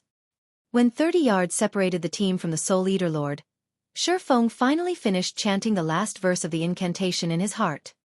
He abruptly unfurled the dark blue magic scroll in his hands. Pointless resistance will only add to your pain and despair. The Soul Eater Lord had already noticed the Tier 4 magic scroll in Xueqi's hands. However, he disregarded the object because he was fully capable of dealing with any Tier 4 spells. If it were a Tier 5 magic scroll, he might be nervous. However, such magic scrolls had even been extremely rare during the ancient era, not to mention the present era. Oh really? Xueqi smiled faintly. Immediately, an aqua-blue magic array formed beneath Xueqi's feet, following which, with Xueqi as the center, a faint blue barrier expanded outward. Tier 4 Curse. Water Boundary. Water Boundary was not an attack-type curse. Rather, it was a defensive curse. The curse was even capable of blocking Tier 5 attacks. It was a kind of absolute defense. The curse had a radius of 20 yards and a duration of 30 seconds. After Water Boundary formed, Zero Wings members immediately felt the pressure dissipate as they regained their freedom of movement. Damn it! The Soul Eater Lord's expression twisted as the Water Boundary formed. It then began to assault the barrier. Boom, boom, boom. The Soul Eater Lord was so fast that even Xueqi could barely see its movements. Everyone's hearts pounded as a series of expressions echoed throughout the fallen Arkansas. They were terrified that the Soul Eater Lord would break through the seemingly flimsy light blue barrier. After glancing at the fluctuating blue barrier, Xueqi shifted his attention away from the Soul Eater Lord as he commanded, "All right, get moving. We don't have much time left." As a Tier 4 defensive curse, Water Boundary could withstand the Soul Eater Lord's attacks, even if he were at his peak. The Soul Eater Tribe's king, though, would have no problem shattering the barrier. Unfortunately, that kind of existence, which was as powerful as gods, was not in the current Arkansas. Following which, the Soul Eater Lord could only watch helplessly as Xueqi led his team into the armory. After entering the armory, Xueqi turned around and shut the door, immediately locking it. "Guild leader, that monster can't break in here, right?" Violet Cloud asked worriedly as she recalled how powerful the Soul Eater was. "Relax. This is the Fallen Ark, one of the final weapons the gods created. Divine runes strengthen the Ark's interior. Even a Soul Eater King would have a hard time destroying the interior of the Ark, not to mention a Soul Eater Lord," Xueqi said nonchalantly. His companions could not help but release a sigh of relief when they heard Xueqi's reassurance. "Now that the danger has been dealt with, Fire, you and Flying will disable the traps inside the armory. Everyone else, move carefully," Xueqi ordered. Looking at the time, he found that they had around 6 minutes before they had to log out of the game. If they could not remove the traps within the armory during these 6 minutes, by the time they logged back into the game, these traps would become much harder to disable. Hearing this, Fire Dance and Flying Shadow immediately went into action. As for the rest of the team, they let their gazes wander the armory. For a moment, they were stupefied. The armory was a massive treasure trove. There was a variety of tools on display, and everyone was extremely tempting. "Guild leader, look over there. Mana pulse cannons. They're even intermediate rank." During the war against the Star Alliance, Xueqi had spent 20,000 gold to purchase a basic mana pulse cannon. A single attack from the cannon could rival the might of a Tier 4 large-scale destruction spell. Moreover, the cannon had a range of 15,000 yards and a radius of 200 yards. Unfortunately, the cannon was very costly to use, with each shot requiring 1,000 magic crystals. Moreover, it had a long cooldown of around 3 to 4 minutes. Meanwhile, upon reading the intermediate mana pulse cannon's information, the team discovered that it was even more impressive than they had thought. Although its attack was roughly as powerful as a Tier 4 destruction spell, it had a range of 20,000 yards and a radius of 500 yards.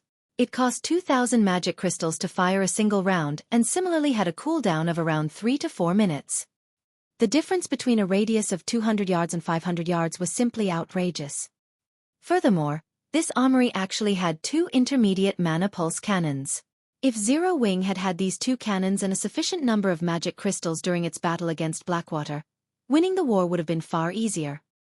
However, rather than the Mana Pulse cannon, Shifeng's gaze stopped on a magical steel car. He was quite familiar with this item. Movement-type defensive magic array. Although it was only a basic defensive magic array, it could be moved freely even after being activated. In the past, large guilds treated it like a mobile fortress. As long as this magic array had enough mana, it could block all Tier 3 attacks and lower. Meanwhile, its maximum radius could cover an entire basic town. Aside from the Mana Pulse cannons and movement-type defensive magic array, there were a large number of basic Mana Pulse bombs. Every bomb possessed the might of a Tier 3 spell, and had a radius of 25 yards. They could be thrown up to a maximum of 50 yards. They were incredibly suited for individual players. To current players, these Mana Pulse bombs were godly weapons in group battles, as a single bomb could obliterate all players in a 25-yard radius. There were actually over 1,000 of such bombs. Shifeng had never imagined that a single armory would contain such a large harvest. With these items, the issue of his future city's defense was practically settled. Seconds passed, then minutes. When there were only 2 minutes before the system update began, Fire Dance and Flying Shadow had disabled 90% of the armory's traps. Only one trap set up around a stone altar was left. Guild leader, this trap is too complex. Even I can't disable it. Fire Dance exclaimed as she examined the trap before her. Even you can't disable it? Shifeng was surprised. They were still in the Ark's outer region. With Fire Dance being an advanced trap disabler, she should be able to deal with every trap here. It was only a matter of time. However, the fact that Fire Dance was unable to disable the trap spoke volumes about the stone altar's value. Since time was running out, Shifeng immediately removed Icarus's heart from his neck and passed it to Fire Dance. Fire Dance was momentarily dazed when she saw Icarus's heart. She had never expected such a powerful epic item to exist. Hurry! Use this to disable the trap. Shifeng instructed. Trap Disabler was a similar lifestyle class to the Appraiser class. However, it was not a particularly popular class. The Assassin class possessed a talent bonus that allowed them to level lifestyle classes like Locksmith and Trap Disabler far more easily. With Shifeng's command, Fire Dance recovered her wits and activated God's Blessing, upgrading her Trap Disabler class to the Master rank. Immediately, Fire Dance began to disable the trap on the stone altar. However, this trap would require a considerably long time to disable. Quick! We don't have much time left. Shifeng's anxiety grew when he saw only 30 seconds remaining. If Fire Dance failed, the next time they logged into the game, the consequence would not be limited to some lost time. Fire Dance also grew desperate. Her mind focused like never before as she frantically disabled the trap's mechanisms, one after another. There were only 10 seconds remaining. 5 seconds. 3 seconds. It's disabled. Fire Dance finally disabled the trap with only 2 seconds remaining, and she could not help but sigh in relief at her success. Following which, everyone's vision faded to black as they were sent to their individual god's domain offline rest spaces.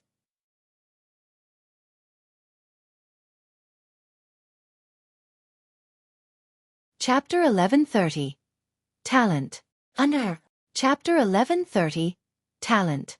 Inside the offline rest space, Shifeng slowly opened his eyes. With this, all we need to do is wait for the system update to end and log back into the game. Shifeng could not help his growing excitement when he thought about the stone altar. Even the intermediate Mana Pulse cannons had only been protected by advanced traps. Whatever master traps protected definitely stored far more valuable treasures. Shifeng shifted his gaze to the system interface displayed before him. The interface showed 14 hours and 40 minutes before the system update completed. From this, Shifeng could tell that significant changes would shake God's domain. A nearly 15-hour-long system update. It's roughly the same duration as when the Fallen Ark had been activated in the past. Shifeng could not help but recall detailed information about the system update in the past. Every time God's domain underwent a system update, it more or less changed Guild's path of development.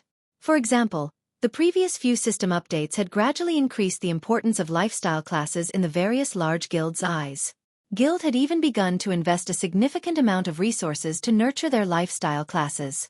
Similarly, the system update this time would change God's domain once more. There were many lifestyle classes in God's domain. They weren't limited to forgers, engineers, alchemists, enchanters, leatherworkers, tailors, chefs, and such. There were many other lifestyle classes that players did not pay much attention to, such as diviners, architects, appraisers, fraudsters, cultivators, tamers, scholars, magicians, locksmiths, and other minor subclasses. This latest update would gradually increase the importance of these minor subclasses in the game. Before the trap mechanisms in God's domain had been perfected, adventurer players who explored the fields could get by financially in the game relatively easily. In the fields, their main problem when they found treasure was the guardian monsters. Rarely would any player pay attention to the traps protecting the treasure. This was because of the only two possibilities when one tried to disable a trap. The first was that the trap could be disabled, although the time required depended on the player. The other possibility was that the trap could not be disabled. One wouldn't receive any kind of punishment for failing to disable a trap. As a result, players rarely paid much attention to the trap disabler class. However, after this system update, a third outcome would occur. A trap could be disabled, but failure came with a risk. If one failed to disable a trap, they would trigger the trap itself. Trap strengths varied. If players triggered a weaker trap, they might retain their lives. Even in the event of death, players would only suffer the normal death penalties. For stronger traps, however, players might have to pay more than a single level for their failure. Another example was the magician subclass, one of the minor subclasses Xueqi had learned. A magician's role was to produce items such as magic scrolls and magic arrays. Although the magician subclass was not as important as the forger subclass, it was one of the essential subclasses in God's domain. Moreover, as the subclass increased its rank, it would serve a greater purpose. Due to the increased importance of the various minor subclasses, the large guilds began to nurture these subclasses to aid their guild's development. It seems that I'll have to get melancholic to start collecting purple dew and 5-colored flowers once I log back in. After some thought, Xueqi decided to start nurturing a batch of players with minor subclasses. Minor subclasses were not as difficult to improve as major subclasses. There was no need to expend a large stock of materials for trial and error. One simply needed to achieve a certain technical standard to rise through the ranks. Take the magician subclass for example. If a player produced a basic magic array, they would become a basic magician. If they produced an intermediate magic array, they would become intermediate magicians. There was no need to accumulate a large number of proficiency points. Promotions solely depended on a player's technical skills. However, while there were no restrictions on learning minor subclasses, with players being allowed to learn over 10 minor subclasses, due to personal talent, not everyone could level a subclass to intermediate or advanced rank, much less master rank. Due to this, players should learn only the minor subclasses they were proficient at if they wished to advance to higher stages in the game. However, how was a player supposed to determine which minor subclass they were proficient at? In the past, the most popular way to test their abilities was the talent potion. As long as players drank the talent potion, the system would provide a series of tests. After completing these tests, the system would notify players about the subclass they were most suited for. This way, players would not have to waste their time researching whether they were suitable for a certain subclass or not. Of course, if players liked a particular subclass, they could learn it regardless of whether they had the talent. They just wouldn't be able to advance quickly. Meanwhile, the main materials for crafting the talent potion was purple dew and 5-colored flower. Xueqi also knew where to find the recipe. As long as he went there to grind, he should have no problems obtaining a few copies. After Xueqi finished planning his development, he decided to rest in the virtual space. Only at 7 in the morning did he exit his virtual gaming cabin. After Xueqi finished breakfast and did some light exercises, before he left to check on Zero Wing's new internal members in the dojo, he noticed his female assistant, who currently wore black working attire, waiting for him by the lounge's entrance. Head instructor, Chairman Xiao has an extremely important matter he wishes to discuss with you. He is waiting in the chairman's office right now, Liang Jing reported as she walked up to Xueqi, who wore blue sportswear. Got it. Xueqi nodded. In reality, even if Xiao Yu hadn't come looking for him, he would have likely sought the man out himself within the next few days. During his previous expansion of the Zero Wing Workshop, he had recruited plenty of talented people. These people were all much stronger than the independent players he had recruited in God's domain. Although their levels in the game were still quite low, their combat standards were already higher ordinary elite players. In addition, he and Lei Bao normally trained these new recruits. It was only a matter of time before they could clear the trial tower's 4th floor. Once these people reached the 5th floor, they would become experts in the eyes of ordinary players. If they could reach the 5th floor's late stage, even large guilds would treat them like experts. However, Xueqi wasn't looking for ordinary experts. He wanted apex experts capable of turning the tides of war by themselves. It was extremely difficult to nurture such apex experts. First, he needed a sufficient amount of resources such as the S-rank nutrient fluid. However, Xueqi didn't have the connections he needed to gain a large quantity. Fortunately, Xiaoyu did. The Big Dipper Tower's 51st floor. This floor was specifically reserved for the chairman of the Big Dipper Group. It was also the Big Dipper Tower's highest floor. From in the corridor, they could see the entirety of Jinhai City through the glass walls. Very few people in Jinhai City were ever invited to this floor. Even Liang Jing, Chairman Zhao's senior assistant, had never set foot on this floor. Generally, she waited for the chairman on the 50th floor. As Liang Jing followed Xueqi to the chairman's office, she sighed ruefully as she stared at Xueqi's back. If not for Director Xiao allowing her to bring Xueqi here, she would never have had the opportunity to see this floor. When Liang Jing opened the doors to the chairman's office, an office the size of a basketball court appeared before her eyes. 3 people sat before the room's French windows. Xueqi was familiar with all 3. One of them was Xiaoyu, another was Gan Xingting, the bald man who Fire Dance had thoroughly defeated, and the last Xueqi, the handsome youth with a body as robust as Lei Bao's, known as the White Tiger Dojo's fighting genius.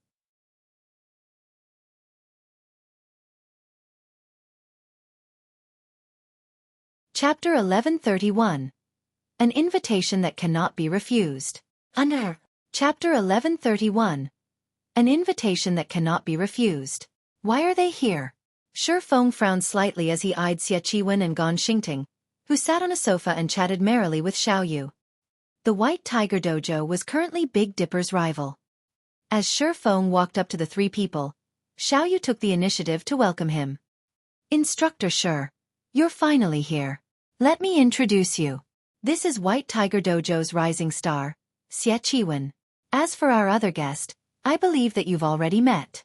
Gan Xingting has already been appointed the acting head instructor of the White Tiger Dojo's branch in Jinhai City. Xiaoyu introduced the men to Xueqi. As Xiaoyu completed the introductions, Xueqi stared at Xueqi. Xueqi currently wore dark blue sportswear. He appeared extremely young for someone in his position. No matter how Xueqi looked at Xueqi, the latter looked like any ordinary youth. Xueqi did not exude the aura that was usually found on martial arts experts. If not for Gan Xingting providing him with information about Big Dipper beforehand, he would have assumed that Xueqi was a new student who had recently enrolled to the Big Dipper Dojo. Hello, Head Instructor Xue. Xueqi greeted Xueqi without getting up from his seat. He simply looked at Xueqi, nodding slightly as he spoke with a courteous tone. I have heard of Head Instructor Xue's fame. Sure enough, the rumors were true. Hello. Xueqi gave with a brief, but polite response. As for Gan Xingting, he did not bother saying anything to Xueqi. In Gan Xingting's opinion, Xueqi was simply one of the Big Dipper Group's puppets and did not possess any true ability. The dojo's true master must be the woman he had fought before, Fire Dance. In both strength and reaction capabilities, Fire Dance far surpassed him. He wouldn't even be surprised if she turned out to be the internal force expert the Big Dipper Group had invited. Xueqi stood up and turned to look at Xiaoyu before saying, Chairman Xiao, since we've already told you why we are here, we'll take our leave now. When the time comes, I will welcome your arrival. Initially, he had waited here to catch a glimpse of Xueqi. Now that he had met the man in question and discovered that Xueqi was exactly as Gan Xingting had mentioned, he had no reason to stay. Following which, Xiaoyu sent both Xueqi and Gan Xingting to the door. He then had Liang Jing send them on their way. After the duo left, Xueqi asked, Chairman Xiao, may I know what business you wish to discuss? The White Tiger Dojo will be holding an opening ceremony in 4 days, and they have invited you and me to participate. At the same time, the White Tiger Dojo plans to hold a friendly competition during the ceremony and has invited the various training centers and dojos to participate as well. The match will involve teams of 3, and participants must be below the age of 20. The competition's champion will win 1 million credits and an invitation card to the Green God Company's annual auction. An invitation card to the Green God auction? Sure enough, the White Tiger Dojo is impressive. The White Tiger Dojo's wealth and influence surprised Xueqi. Practically everybody in the world knew about the Green God Company. The Green God Company was the sole producer of nutrient fluids, which was sold in practically every town and city around the world. It was an absolute giant. In this current era, who did not pay attention to their bodies? Who didn't want to live longer? Particularly, the S-rank nutrient fluid produced miraculous effects. However, as its production volume was low, it was extremely difficult to obtain. The Green God Company also held an auction once every year. In this auction, the company sold plenty of S-rank nutrient fluids. In addition, the company would introduce new products that were not available on the market. Only, it was extraordinarily difficult to gain an invitation. A company like the Big Dipper Group did not qualify to receive an invitation. However, this wasn't surprising. After all, not a single person or company in Jinhai City qualified. Most likely, only an existence like the White Tiger Dojo, which nurtured international-level fighters consistently, qualified. After all, in this era, where everyone paid attention to their physical fitness, the various international training centers and dojos were the Green God Company's main customers. I know, right? In previous years, we've offered 5 million to purchase an invitation card. However, we have never actually managed to buy one. Hence, Head Instructor Xueqi, I was wondering if you could select a few members from the Big Dipper Dojo to participate in this friendly competition? Xiaoyu asked anxiously. Although he knew that the White Tiger Dojo wanted to flaunt its might through this friendly competition and solidify its position in Jinhai City, the invitation card to the Green God auction was simply too tempting to give up.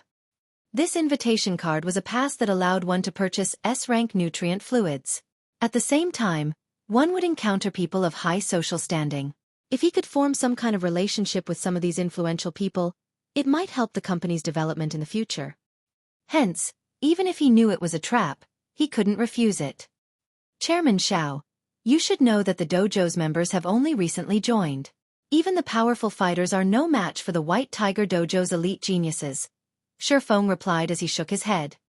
Since the White Tiger Dojo dared to put up such a tempting prize, it was obvious that the dojo was confident in claiming the prize for itself.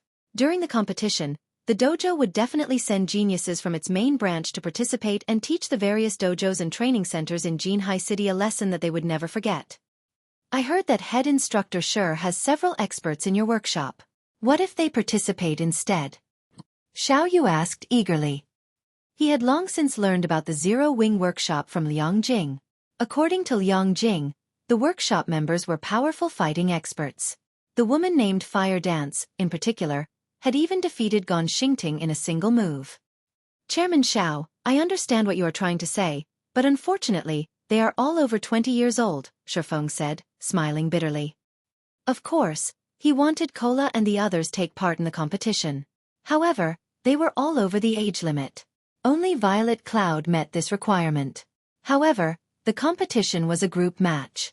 If he could not fill the 2 remaining spots, they wouldn't be able to take part anyway. As for the members that had recently joined the Zero Wing workshop, although they had improved significantly, they were no match for the White Tiger Dojo's elite members. The White Tiger Dojo really is crafty. I never thought that they would have accounted for this as well. A disappointed expression dominated Xiao Yu's face. Despite the valuable opportunity to develop the company, he had no way of grasping it. We still have 4 days. It isn't entirely impossible to find suitable experts. However, it won't be easy. Xueqi suddenly recalled several core members in the guild that were younger than 20. Only, none of them had come to Jinhai City to participate in Zero Wing's special training. Xiao Yu's eyes shone at Xueqi's words. Immediately he said, if Head Instructor Xueqi has any requirements, please, don't hold back. Since Chairman Xiao has offered, things will be easier on my side. Upon hearing Xiao Yu's assurance, Xuefeng said, if we wish to defeat the White Tiger Dojo, I'll need roughly 10 bottles of S-rank nutrient fluid. Although those several core members possessed a wealth of combat experience, their physical attributes were simply too low. Meanwhile, unlike virtual combat, real-life combat relied heavily on a person's physical attributes. If he wanted to improve their combat power in the real world quickly, the only way to do so was by pushing them past their brain's limits and utilizing the S-rank nutrient fluids to recover. Only this method would rapidly improve their body's overall strength. He could also nurture the guild's experts, killing 2 birds with 1 stone.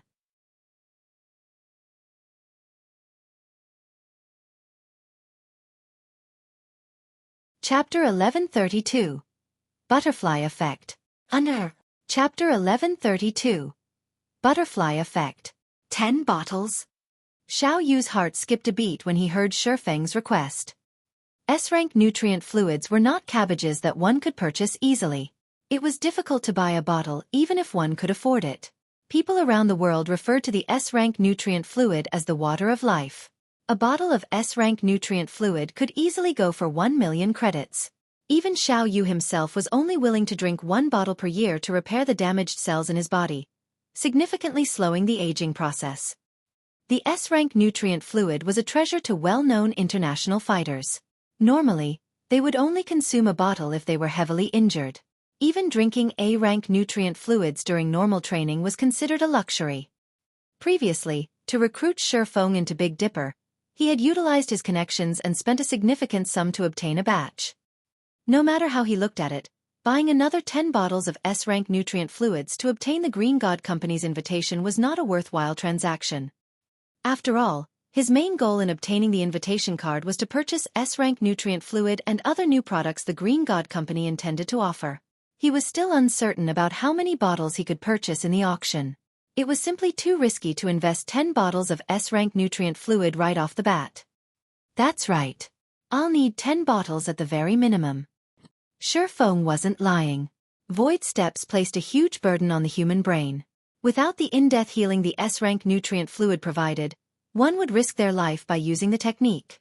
Hence, whenever he trained the guild's core members, he warned them that, if they did not have any S-rank nutrient fluids on hand, they were absolutely not allowed to practice void steps excessively.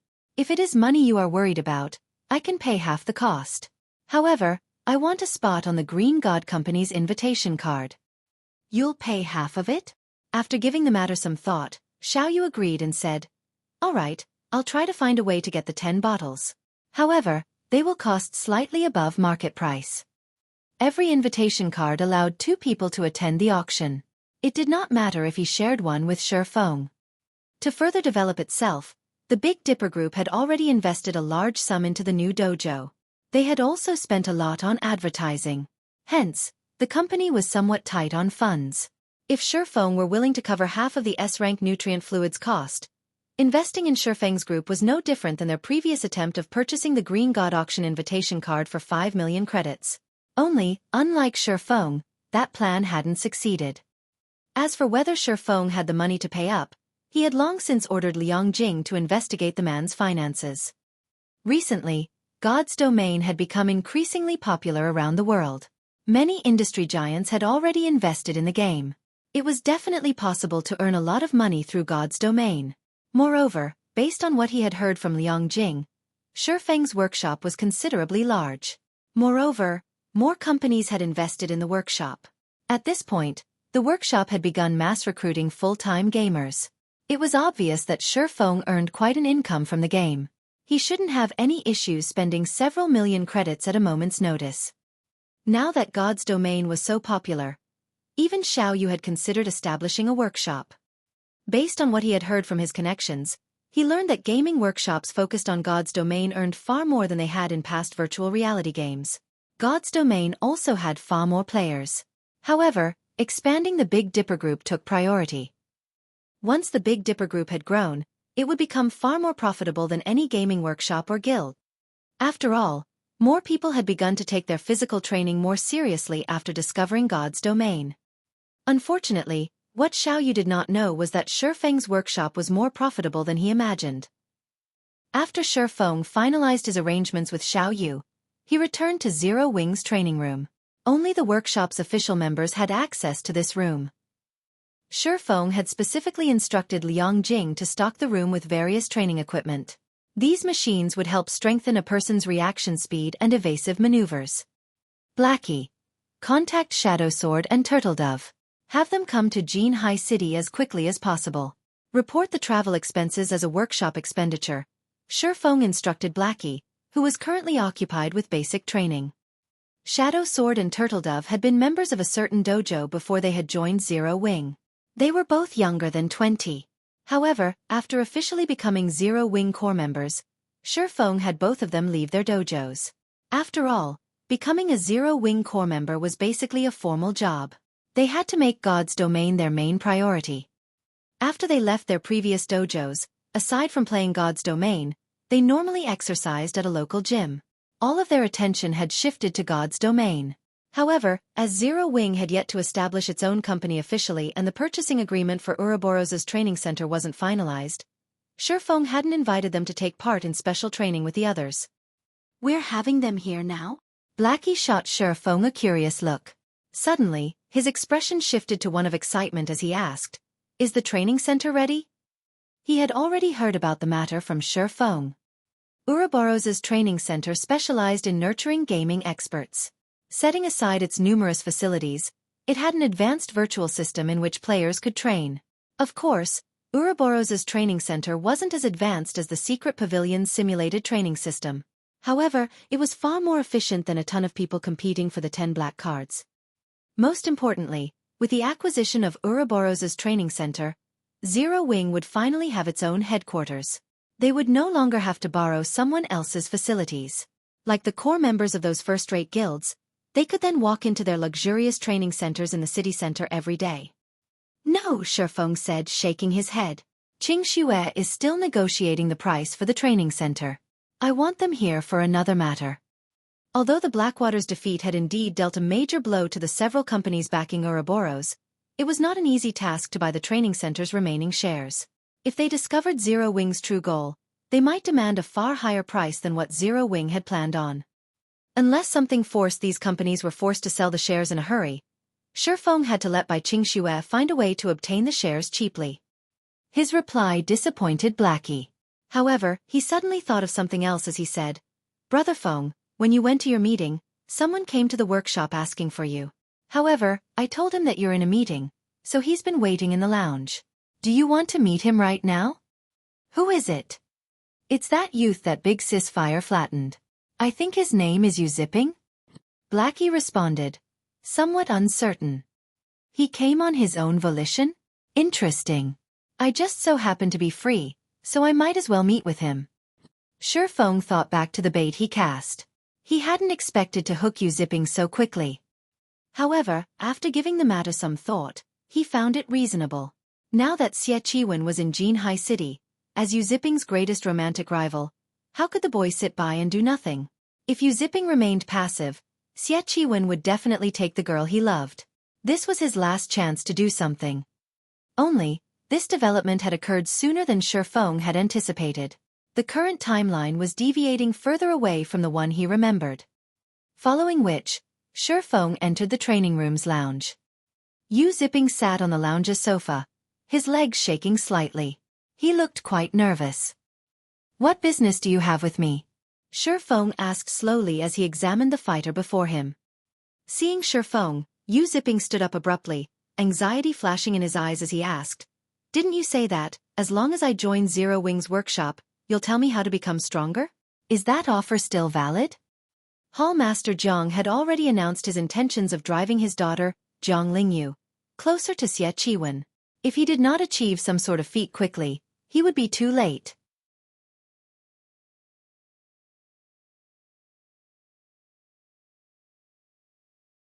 Chapter 1133.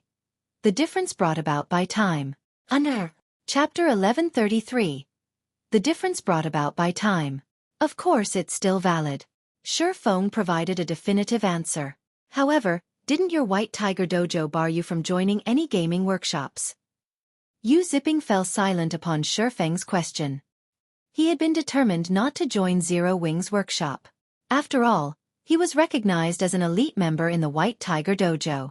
If given enough time, he would gain Hall Master Zhang's recognition. However, Xueqi's sudden appearance in Jinhai City significantly reduced the time he had to make any notable achievements. Xueqi was already a well-known national fighter.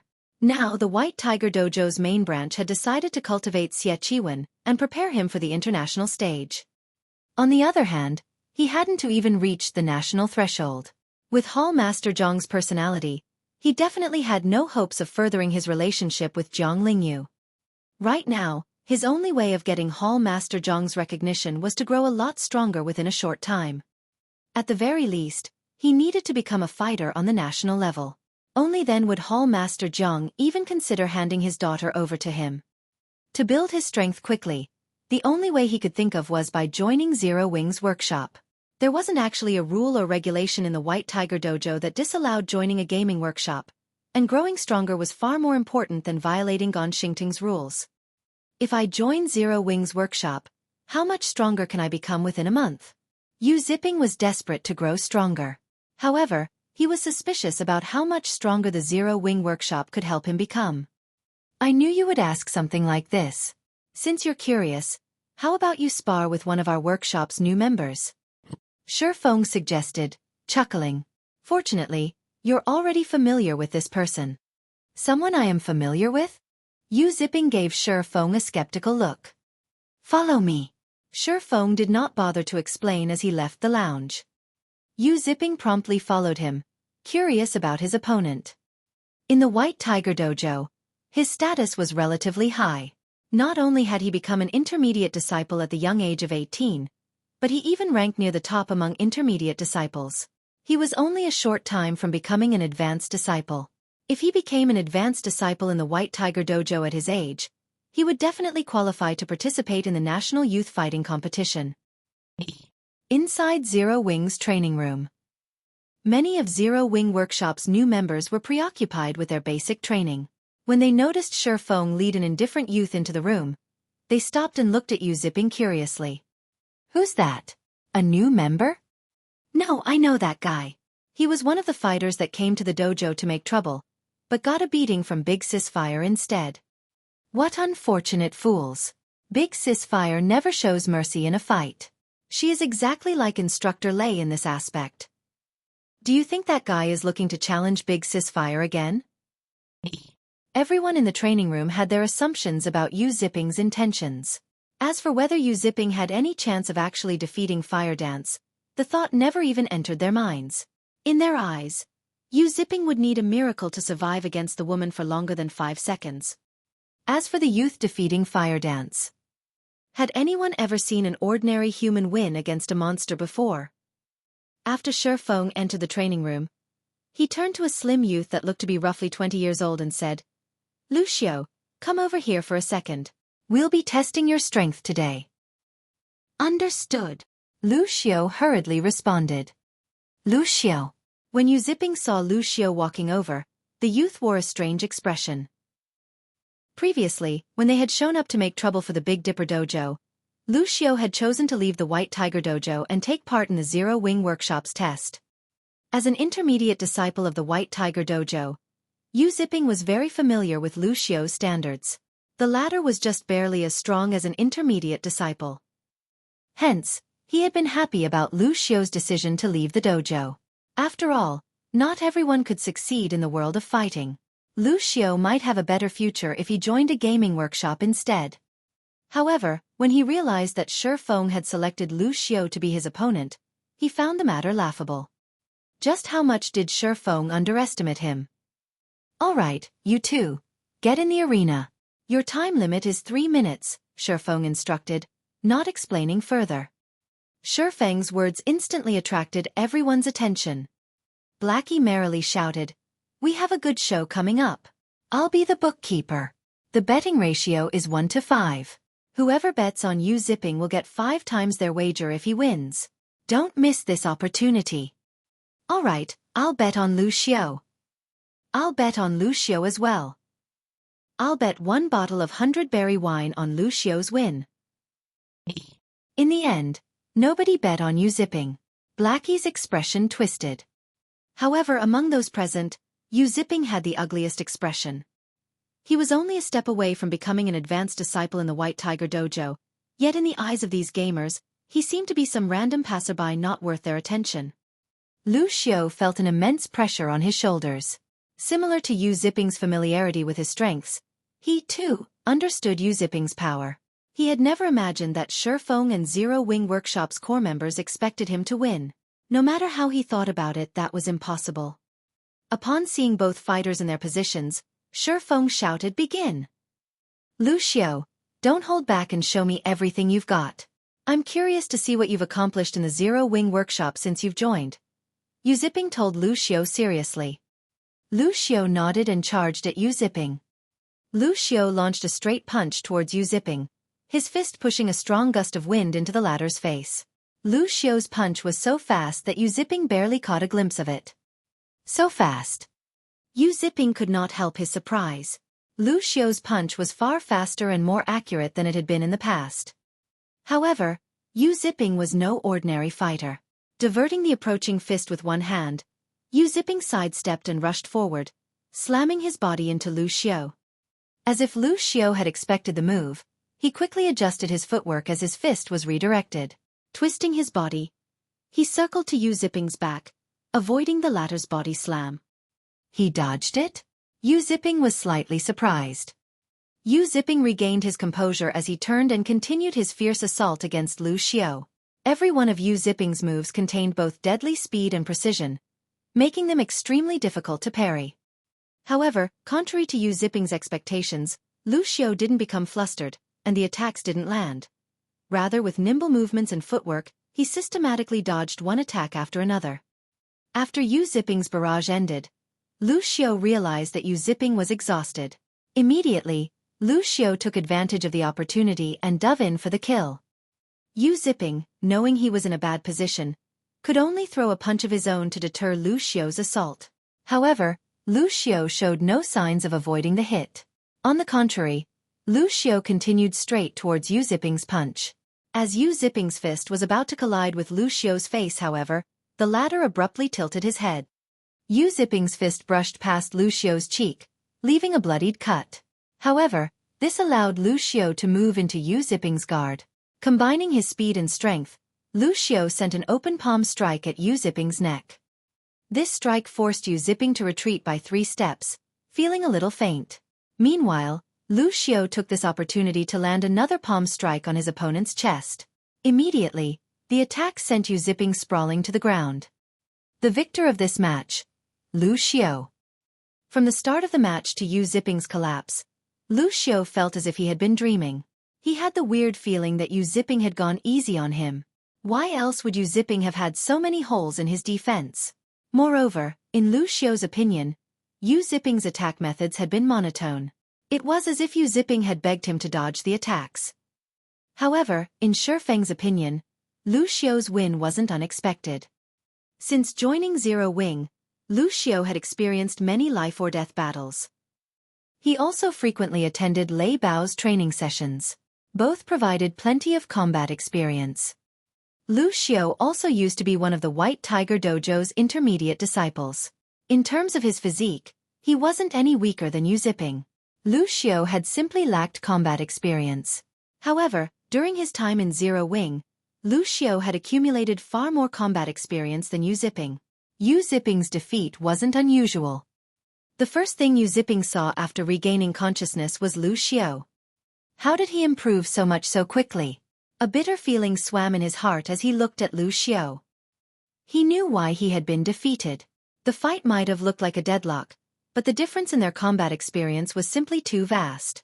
Right now, Lu Xiao moved like an expert that had lived through hundreds of battles. Lu Xiao may even possess more combat experience than the White Tiger Dojo's advanced disciples.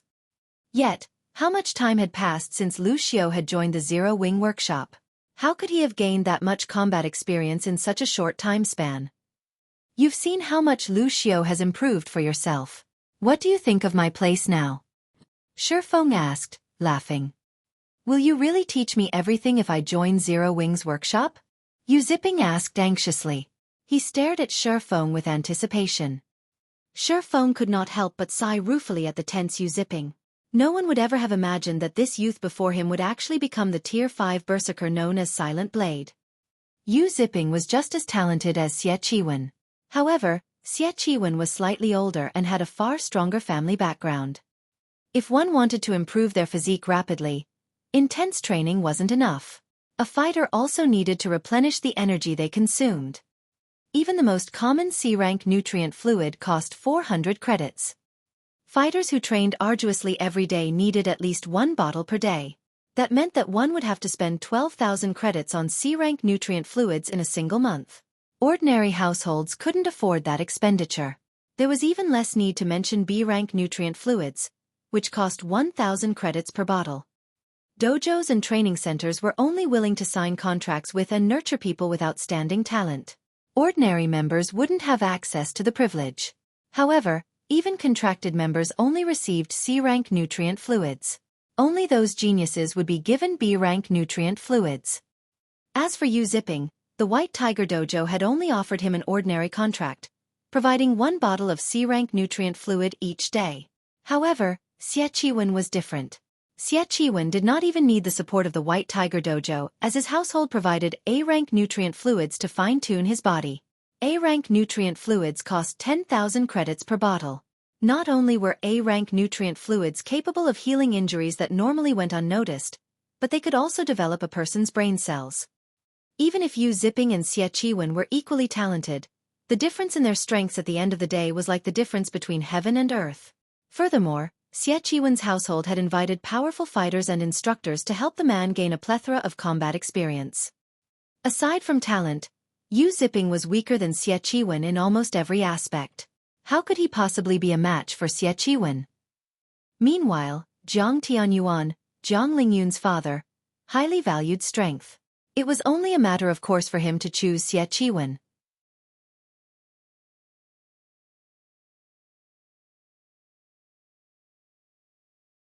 Chapter 1134. Test Evaluation. Under Chapter 1134. Test Evaluation. Noticing Xueqi's long moment of silence, Xueqi grew nervous. Xueqi had already seen how much Lu Xiu had improved. Despite having recently joined the Zero Wing workshop, Lu Xiu could display strength like never before. If Xueqi told the other White Tiger Dojo members about this, nobody would believe him. In any case, he was now sure that, by joining and training in the Zero Wing workshop, he could become strong enough to get a ticket to the National Youth Fighting Competition before this year's qualifiers. If he improved sufficiently, his results might even be quite good. Although he still wouldn't be a match for Xueqi, with the advantage of his age, Hall Master Jiang would, more or less, consider giving Xueqi his daughter instead of outright rejecting him. If you join Zero Wing's workshop, you won't miss out on any training. Before that, however, we have to see whether or not you can pass the workshop's test. Based on your performance, you'll be offered a corresponding contract, Xueqi explained. Of course, Lu Xiu's standards are already quite high. He has already become a reserve corps member in our workshop, and we're providing various benefits to nurture him.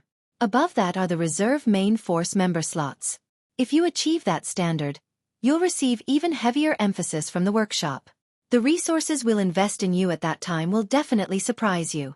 To put it simply, what benefits you receive are up to you.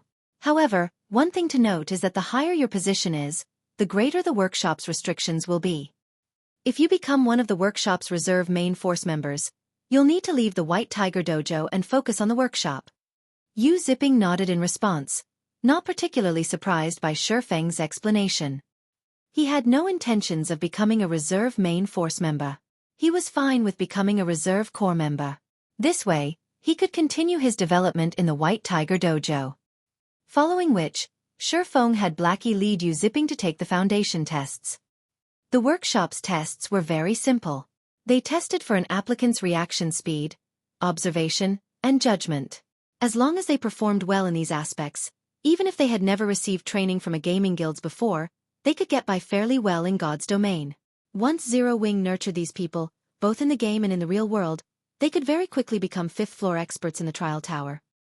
Xueqi had always planned for his guild to walk the path of the elite.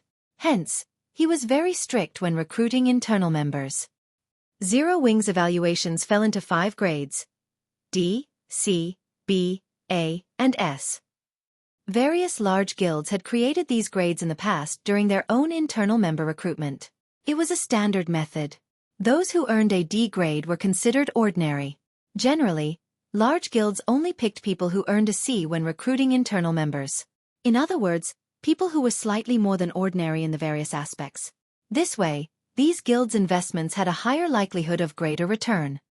To become a super guild's internal member, one generally needed to earn a B in their evaluation.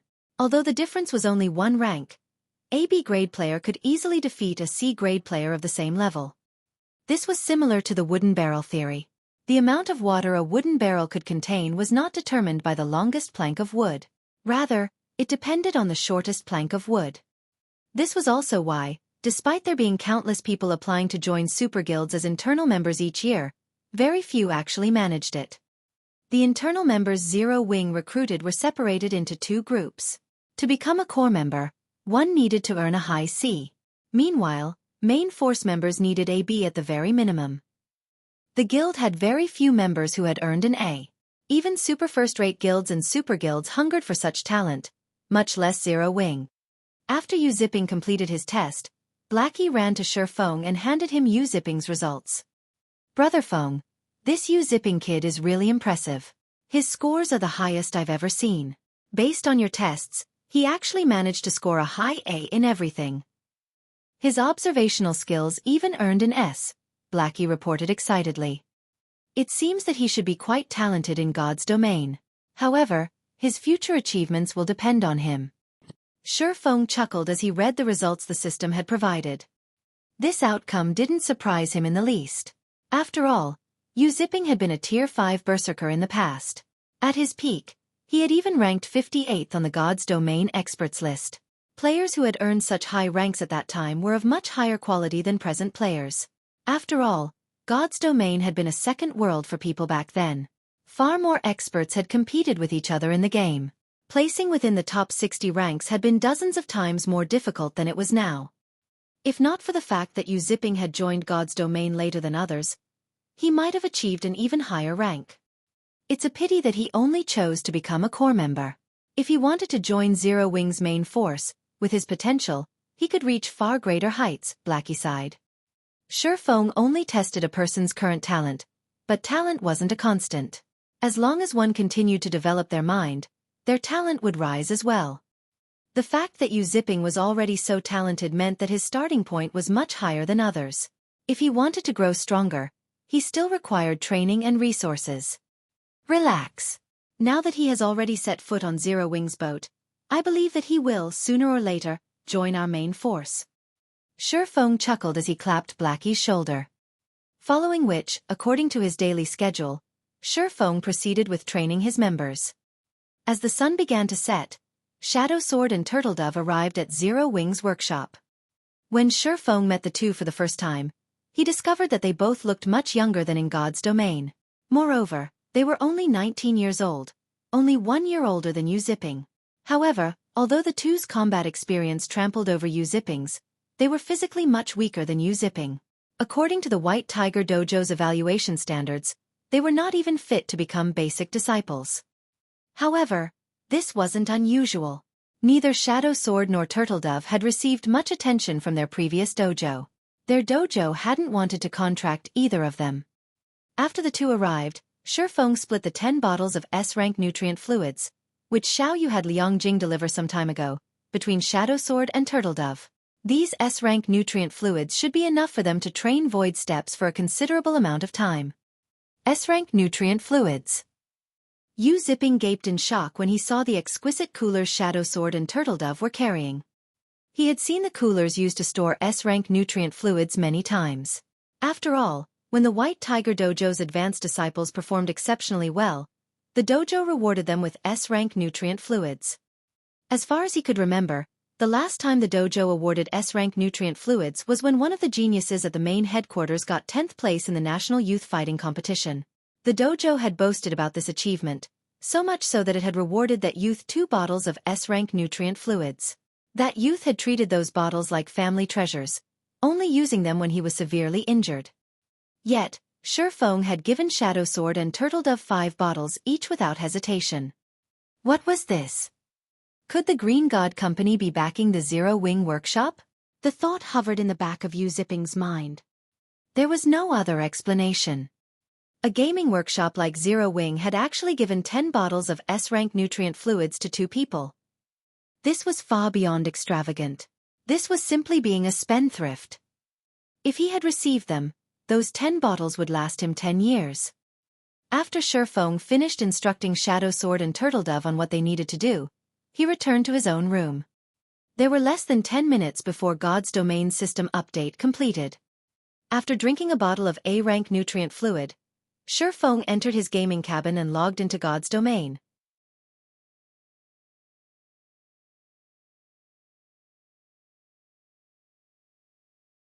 Chapter 1135. Resource Competition. Under Chapter 1135. Resource Competition. Ha! The interface changed? When Xueqi logged back into his rest space, he suddenly discovered that plenty of changes had occurred. Originally, the rest space was an empty space with only a massive interface display and nothing else. Now, however, the dimly lit rest space had a set of stone doors 10 meters tall with ancient runes carved on each door, lending them an ancient ambience. Meanwhile, at a corner of the doors was a system interface. Mind Space System. Owner: Yi Feng. Mind Space, inactive, activation conditions. Own a private space under your own name. Private space must also be located in a city at the very minimum. Space size: unknown. System: scan discovers that you own a private space in White River City. Do you wish to activate your mind space? The system has already been updated to such a degree? Xueqi could not help but sigh as he looked at the familiar set of stone doors. The previous system update had introduced the mind space system, but had not actually applied it to God's Domain. Only the related files had been added into the game, so that the main God system could gradually phase it into the game. At the same time, the addition could also attract the attention of the various international corporations and let them know about God's Domain's uniqueness. However, after the update this time, the mind space system could be said to have truly been activated. From now on, as long as players had a private space of their own in the game, they would be able to activate their mind space. With a sufficient number of 7 luminaries crystals, they could also expand and perfect their mind spaces. The mind space was different from God's Domain. In God's Domain, players could connect to the official forums to search for relevant information there but nowhere else. However, inside the mind space, players could connect directly to the internet. Whether it was for work or shopping, players could do all that through their mind space. Players could even contact mobile phones in the real world and engage in conversation. In addition, players could change the environment in the mind space to their liking, creating their own virtual world. Most importantly, the mind space shared the same flow of time as God's Domain. In the mind space, one could enjoy twice the amount of time they had in the real world. Moreover, the flow of time in the mind space could also be sped up further, though at a very huge cost. In a limited life, who did not want to live longer? The official activation of the mind space system meant that the competition for resources in God's Domain had also officially begun. In the future, competition in God's Domain definitely would not be as peaceful as before. It would even become normal for everyone to fight over the 7 luminaries crystal while disregarding all costs.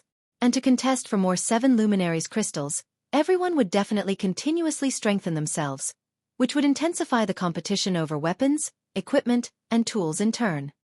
Xueqi grew worried just thinking about what was about to come. Nevertheless, now that the era of resource competition had begun, he had no choice but to get his hands on some of the 7 luminaries crystals that he knew the whereabouts of as soon as possible. However, it was also not that easy to get these 7 luminaries crystals. 7 luminaries crystals were exceedingly rare in God's Domain. Even an entire kingdom would have only a limited amount. Most importantly, unlike magic crystals, 7 luminaries crystals could not be stored in a player's bag space, nor could they be transported via teleportation arrays. Players could only carry them by hand or by transport carriages. However, many variables could occur when one was conveying 7 luminaries crystals over long distances. Robbery by incomparably powerful NPCs would not be surprising. After all, 7 luminaries crystals were equally important items to NPCs. However, in Xuefeng's opinion, the most criminal setting placed by the main god system would still have to be the fact that 7 luminaries crystals could not be disguised. The 7 luminaries crystal contained mana of extremely high purity and density. Just its presence alone could cause a change to the ambient mana, which allowed players and NPCs to discover it readily. Without a sufficiently powerful transport team, even if one managed to obtain some 7 luminaries crystals, the crystals would not reach their intended destination. Many of the transport teams Xuefeng led in the past, which carried 7 luminaries crystals, had been robbed by Tier 4 and Tier 5 NPCs. He had to admit that this was the pitiful aspect of small guilds. This was also precisely the reason why Apex experts had gained importance in the past, and why nurturing Apex experts became essential for the various large guilds. Following which, Xuefeng chose to activate his mind space. The instant he activated his mind space, the massive stone doors began shattering. Chunks of stone fell one after another, revealing bronze metal behind them. When all the stone was gone, a set of bronze doors had replaced the set of stone doors. Meanwhile, the divine runes carved on the doors began radiating a faint golden glow. Immediately after, a change occurred to the system interface. Owner: Yi Feng. Mind space: active. Space level: bronze. 3,000 units of 7 luminaries crystals will be required to upgrade to secret silver rank. Space size: 0. Every additional cubic meter will require 1 unit of 7 luminaries crystals. 7 luminaries crystals: 0. After scanning, it is discovered that you have no 7 luminaries crystals in your private space. After taking a glance at the interface, Xuefeng promptly chose to enter God's domain. Although his mind space was already active, without any 7 luminaries crystals, it was equivalent to non-existent. Currently, what he needed to do was gather 7 luminaries crystals and deliver it to his private space. In God's domain, aside from lacking powerful experts, another aspect where small guilds were inferior to large guilds was the amount of land they owned. As 7 luminaries crystals could be stored only in one's private space, the more land one possessed, the easier it would be to transport the crystals. However, the main god system had also implemented a corresponding restriction to this matter. For bronze spaces, the private spaces they were bound to in God's domain could be changed only once every 20 days. This prevented guilds that possessed a large number of lands from gaining too great an advantage. When Xuefeng entered the game, he found himself alone inside the armory. Nobody else had logged back into the game yet. He expected that the others were taking a look at the officially activated mind space system. With all the traps in the armory disabled, Xuefeng walked straight to the stone altar. Previously, Fire Dance had managed to disable the master trap only at the very last second. Everyone was forcibly logged out of the game before they could even get a glimpse at what was on the stone altar. Xuefeng was very curious to find out what exactly the trap had been protecting. Despite the rarity of master traps even in the inner area of the Fallen Ark, they actually found one in the armory located in the Ark's outer area. Without a doubt, the item on the altar was extraordinary. Walking forward, Xuefeng sent a glance at the altar. Nothing particularly remarkable lay on the altar.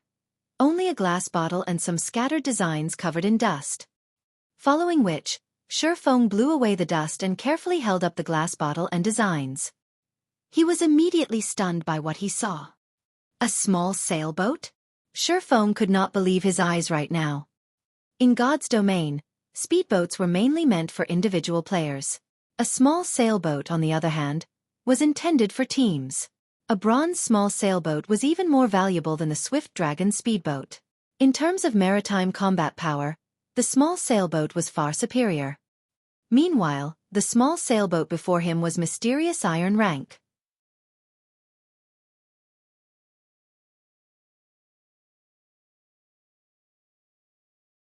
Chapter 1136. High-End Building. Under. Chapter 1136. High-End Building. Xuefeng was dazed as he stared at the ancient bottle in his hand. He had to admit that time could erode everything. The glass bottle storing the small sailboat was extremely high quality, crafted of epic ranked materials. However, the bottle had been in this armory since the Great Ancient War. After so much time, even epic materials would start to disintegrate. As a result, Xueqi could only see the small sailboat's information. He couldn't actually use it. Hurricane sailboat, small sailboat, mysterious iron rank. Maximum capacity 150 people.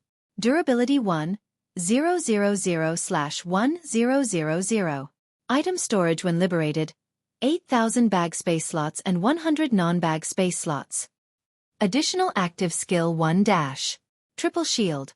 Absorbs up to 1,300,000 damage for 5 minutes. Cooldown 15 minutes. Additional active skill 2 dash. Double destruction cannon. 2,000 yard range. Deals divine damage to a radius of 20 yards. Cooldown 1 minute. 4 cannons are currently equipped. Up to 6 cannons can be equipped.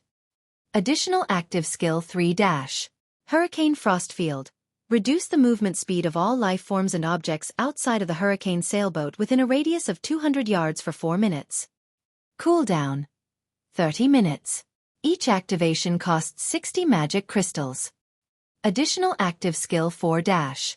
Mana conversion. Converts mana into motion, increasing movement speed by 40%. Every 10 magic crystals consumed extends duration by 20 minutes. Cooldown 10 minutes. Additional passive skill dash. Braving the winds and waves. When sailing with the wind, movement speed increased by 50%. When sailing against the wind, movement speed is unaffected. The hurricane sailboat has been severely damaged and cannot be used. Must repair the boat's divine ruins before use. It seems I'll have to get Burning Abyss to fix it. Xueqi sighed as he stored the hurricane sailboat. The hurricane sailboat was no less valuable than a fragmented legendary item. It was even more valuable than the Swift Dragon speedboat. The sailboat was especially valuable right now. Sailboats were very large. Not only could they participate in naval combat, but they were also transportation tools. Transporting cargo overseas was much faster and more convenient than on land. More importantly, transportation across the sea was much safer. This was especially true for the current god's domain. Naval combat was different from combat on land. While players' role in these battles was important, the ship they used was the more so. In god's domain, a mysterious iron small sailboat combat power made it practically invincible among current guilds. The sailboat could even deal with troublesome sea monsters. After storing the hurricane sailboat, Xueqi shifted his gaze towards the designs. Although the designs were somewhat damaged due to the passing of time, Xueqi could discern their information. 4 Towers of Elements. When Xueqi saw these words, he froze. So, this is the famous 4 Towers of Elements. Xueqi's eyes glowed with excitement as he examined the designs, nearly losing his grip on the papers. While the 4 Towers of Elements name seemed ordinary, in the various libraries around God's domain, it was also known as the Elemental Towers. The 4 Towers of Elements was a defensive structure that combined 4 towers that harnessed the power of the 4 major elements: earth, water, wind, and fire. If the Mana Tower was considered a mainstream defensive building, the 4 Towers of Elements was a high-end defensive building. However, in the past, he had only seen these towers in Super Guild's main headquarters. He had never heard of a lesser guild owning one. In fact, only Super Guilds had known where to obtain them. However, looking back at it now, Xueqi felt that those super guilds might have obtained the designs in the fallen Arkansas. Either that, or the Midnight Tea Party had sold the designs to super guilds after obtaining them. Otherwise, the 4 Towers of Elements would not have been so rare in the past. Xueqi finally understood why the main god system had activated the Mindspace system. It turned out that it was because he was about to obtain the 4 Towers of Elements. As a high-end building, ordinary players could not construct the 4 Towers of Elements. Only those who had learned the relevant subclasses could build them. Moreover, the relevant subclass requirements were exceptionally high. At the very least, one needed to reach the advanced rank. With this, I won't have any issues defending the city. Xueqi could not help but grin at the designs. There were a total of 4 designs, the complete design for the 4 Towers of Elements. With these designs, in addition to the lifestyle players the Candlelight trading firm had already nurtured, he could definitely construct the towers. Thinking up to this point, Xueqi began reading the list of required construction materials. This way he could prepare. What? These towers require 7 luminaries crystals. Xueqi grew somewhat faint after glancing through the materials. If the towers simply needed a few 7 luminaries crystals, he could have dealt with that. However, each tower required 10 units of 7 luminaries crystal. Constructing the entire set would cost him 40 units of 7 luminaries crystal. Constructing these 4 towers cost more than constructing an entire city. In God's domain, 1 unit of 7 luminaries crystal was roughly the size of an adult's fist. Generally, one only came across 0. 1 to 0. 3 units of a 7 luminaries crystal. 1/10 of a 7 luminaries crystal would sell to NPC merchants for around 3 to 400 gold. If sold to players, some had even offered 1,000 gold in the past. However, even at such a price, nobody had been willing to sell their crystals. If Xueqi invested 40 units in his own mind space, he could increase it by 40 cubic meters. This was enough space for one person to live in. Even though he knew of many areas where he could collect 7 luminaries crystals right now, collecting so many in such a short time wouldn't be easy. Suddenly, Fire Dance came online. When she noticed Xueqi's sour expression, she asked curiously, "Guild leader, what's wrong?" "It's nothing," Xueqi said, shaking his head. He had no intentions of revealing the 4 towers of elements. The 4 towers of elements were of the utmost importance. There wasn't much benefit in revealing the information. Rather than letting everyone worry about the matter, it was better that they focus on what they needed to do right now. Shortly after, Aqua Rose also logged in. Immediately, she turned to Xueqi and asked anxiously, "Guild leader, what was on the stone altar?" "A small sailboat," Xueqi said. He then shared the hurricane sailboat's information in the team chat for everyone to see. Those that had just come online and saw the hurricane sailboat's information were stupefied. Although they weren't very familiar with naval matters, they could more or less tell how powerful the hurricane sailboat was by its skills. The hurricane sailboat was practically a moving turret. If the 4 double destruction cannons were lined up and fired together, their killing power would be absolutely terrifying. If the hurricane sailboat could be used on land, it would be invincible, not to mention at sea. "Guild leader, with this sailboat, we can start developing in a coastal city. With this sailboat and our resources, we'll definitely get our own share of the pie," Gentle Snow suggested after reading the hurricane sailboat's details. "That's right. Guild leader, the various large guilds have already secured most of the available resources on land. We have to waste a lot of time and effort to contest for those resources. We might as well shift a portion of our focus to the sea. There are not many cities out at sea, so the various guilds are slow in developing their maritime strength. There are still a lot of locations free of guilds' control. With this small sailboat, we can definitely compete with the guilds current in coastal cities." Aqua Rose very much agreed with Gentle Snow's proposal. Both Aqua Rose and Gentle Snow were members of the guild's management team. They possessed far more information than others. The 2 of them had also considered the problem of the guild's future development. There were simply too few resources available on land, and it was time-consuming to contest for more. As for the sea, not only were its resources abundant, but the majority of the various large guilds in God's domain were in the same situation as Zero Wing when it came to competition at sea. Most guilds were just starting to move towards the ocean at this stage of the game. One could say that they were all at the same starting point right now. Zero Wing's acquisition of the mysterious iron small sailboat gave it a significant advantage over the other guilds. Zero Wing could easily suppress their competition's fishing boats and speedboats.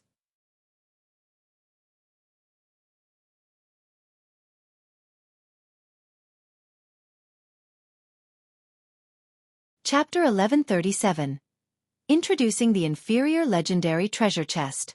Under Chapter 1137. Introducing the Inferior Legendary Treasure Chest. In the canyon outside of the Fallen Ark, the Soul Eater Lord, which had previously attacked Zero Wing's team, finally emerged. Immediately, the Soul Eater Lord's powerful domain enveloped a significant portion of the canyon.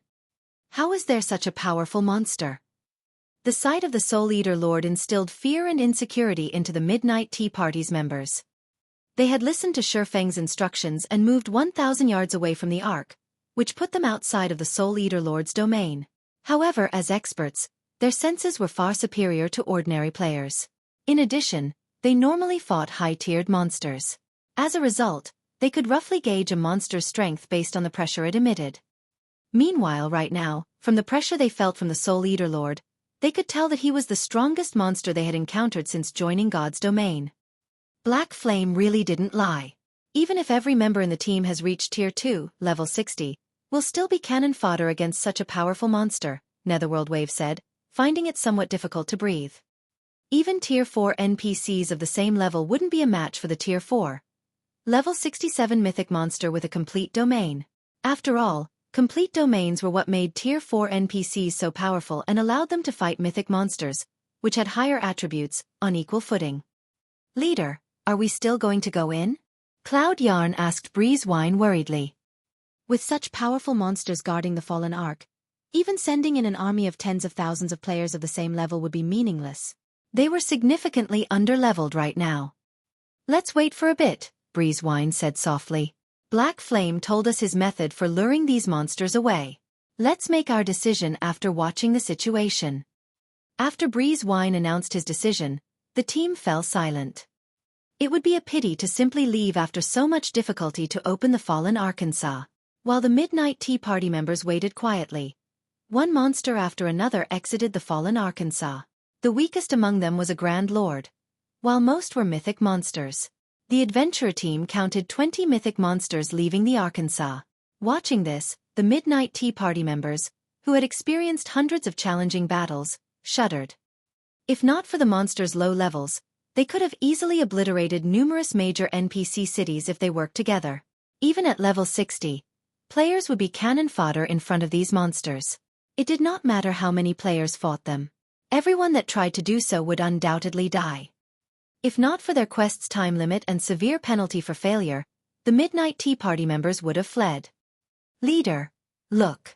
They seem to have discovered something, the Ranger, Dark War, reported softly. Everyone followed Dark War's gaze, and indeed, one mythic monster in the distant forest sniffed the air as if it had scented something. Suddenly, the mythic monster roared, and the rest gathered to its location. The Midnight Tea Party members began to panic. They couldn't have discovered us, right? Cloud Yarn asked anxiously. If these monsters discovered them, their deaths were certain. That shouldn't be the case. Black Flame had returned from that direction. He should have set up some sort of luring magic array there, Endless Scars calmly explained. As soon as Endless Scars said so, the abyssal monsters began to rush elsewhere. Very quickly, they disappeared from the Midnight Tea Party's sight. They're gone. Everyone could not help but release a sigh of relief. A few of the team members, who had expressed their discontent with Xueqi, began to view the swordsman in a new light. Although Xueqi was ridiculously greedy, they had to admit that if not for him, they would have been unable to enter the Fallen Ark for a long time. We have our chance. Let's hurry and enter the Ark. Breezewine shouted as he stood. Now that the monsters were nowhere to be seen, they could sneak into the Ark undetected. Once they were inside, things would become much easier. It seems that I'll have to learn more about this guild leader of Zero Wing. Endless Scars revealed a faint smile as she looked to where the monsters had flown. Even super guilds knew little about the secret of the Fallen Arkansas. She had searched everywhere for information, even utilizing the Blackwater Corporation's power, to grasp the little she had learned about the Arkansas. And yet, the guild leader of a newly developed guild knew far more about the Fallen Ark than she did. One could see just how extraordinary Xueqi was. Zero Wing was definitely not as simple as she had imagined. As the abyssal monsters moved away from the Fallen Ark, Xueqi led the Zero Wing team to the Ark's inner region. He had finally made it into the Fallen Ark after so much trouble. He could not simply leave after looting a single armory. Furthermore, the Fallen Ark's truly valuable items lay in the inner region. However, as they ventured deeper, they encountered many traps. Even after the traps were disabled, new traps appeared in their place after a certain amount of time. In addition, due to the recent system update, the traps had become far more difficult and risky to disable. Any mistake could trigger the traps. It might be fine if it were weak, as triggering the trap wouldn't result in an instant death. However, if they triggered a stronger trap, it could result in a team wipe. As a result, Xueqi's group progressed very slowly through the Arkansas. Fortunately, Xueqi had the Fallen Ark map. The map depicted which areas within the Ark were riddled with traps and which were not. Not only could they choose the safest path, but they would also know if they were about to walk into one. They didn't need to be on high alert constantly. Finally, after over an hour advancing through the arc, the team reached the inner region. Following which, Xueqi had everyone stand by and wait for orders as traps riddled this area. Their only option was to let Fire Dance explore. As Fire Dance still held the Icarus's heart Xueqi had given her, she could explore the inner region somewhat safely. Anyone else that tried to do so would only be looking to die. Fortunately, we dealt with the traps in the armory before the system update began. Otherwise, the stone altar's trap would have killed us already, Flying Shadow said, his heart fluttering with fear. Previously, when he had disabled an advanced trap, he had very nearly lost his life when he triggered the trap by mistake. Fortunately, Violet Cloud had reacted quickly and immediately cast Truth Shield on him. In the end, the trap had only wounded him, leaving him with only 2,000 HP. That's right. Guild Leader is really amazing. If not for sensing that the system update would affect traps, we wouldn't have obtained the Hurricane sailboat. Cola said, laughing. Xueqi hadn't expected to acquire the Hurricane sailboat either. However, he agreed with Gentle Snow and Aqua Rose's suggestion. Hence, he made some slight adjustments to his plans. Before obtaining the Hurricane sailboat, Xueqi had planned to develop in Ocean Viewing Town slowly. He had even intended to let Immortal Light develop in the Apocalypse Empire's coastal towns. After all, Zero Wing was different from the other guilds in coastal cities, where the latter had already begun to build their strength. Trying to compete with these coastal guilds would be foolish. Even if Zero Wing were far stronger than these guilds, naval combat relied on the ship's quality, rather than players. Zero Wing would not have much of an advantage by relying on the Swift Dragon speedboat. Coastal cities were very different from coastal towns. Coastal cities possessed large shipyards. They also had plenty of high-ranking rare quests that could help players to obtain powerful ships. Otherwise, Phoenix Rain, the pavilion master of a super first-rate guild, would not have bothered cooperating with a first-rate guild like Firmament. She had done so because Firmament had taken over a major NPC coastal city very early in the game. Even some super guilds feared its strength at sea. Hence, Xueqi now planned to occupy a major NPC coastal city. Guild Leader, I discovered a forging hall. I can see an inferior legendary treasure chest inside the hall. Fire Dance excitedly announced in the team chat.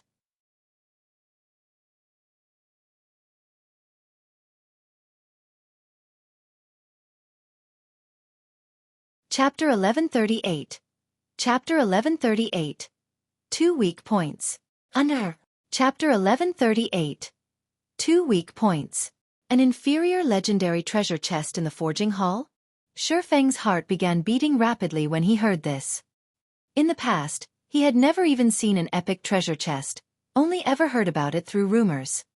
As for inferior legendary treasure chests, their existence in God's domain was only player speculation. Nobody would say for certain that such treasure chests even existed in the game. After all, as long as one's luck was not extremely bad, they could get a fragmented legendary item from an inferior legendary treasure chest. Without exaggeration, a single fragmented legendary item could change the fate of a player in God's domain. In God's domain, the large guilds were fully capable of obtaining epic items, in relatively high quantities. However, not every large guild possessed fragmented legendary items. Even 10 years after God's domain's launch, first-rate guilds only had a handful of such items at most. Meanwhile, guilds would definitely dispatch a lot of players to guard their experts wielding these fragmented legendary items. The reason for this was very simple. Fear of an ambush by other Apex experts wielding fragmented legendary items.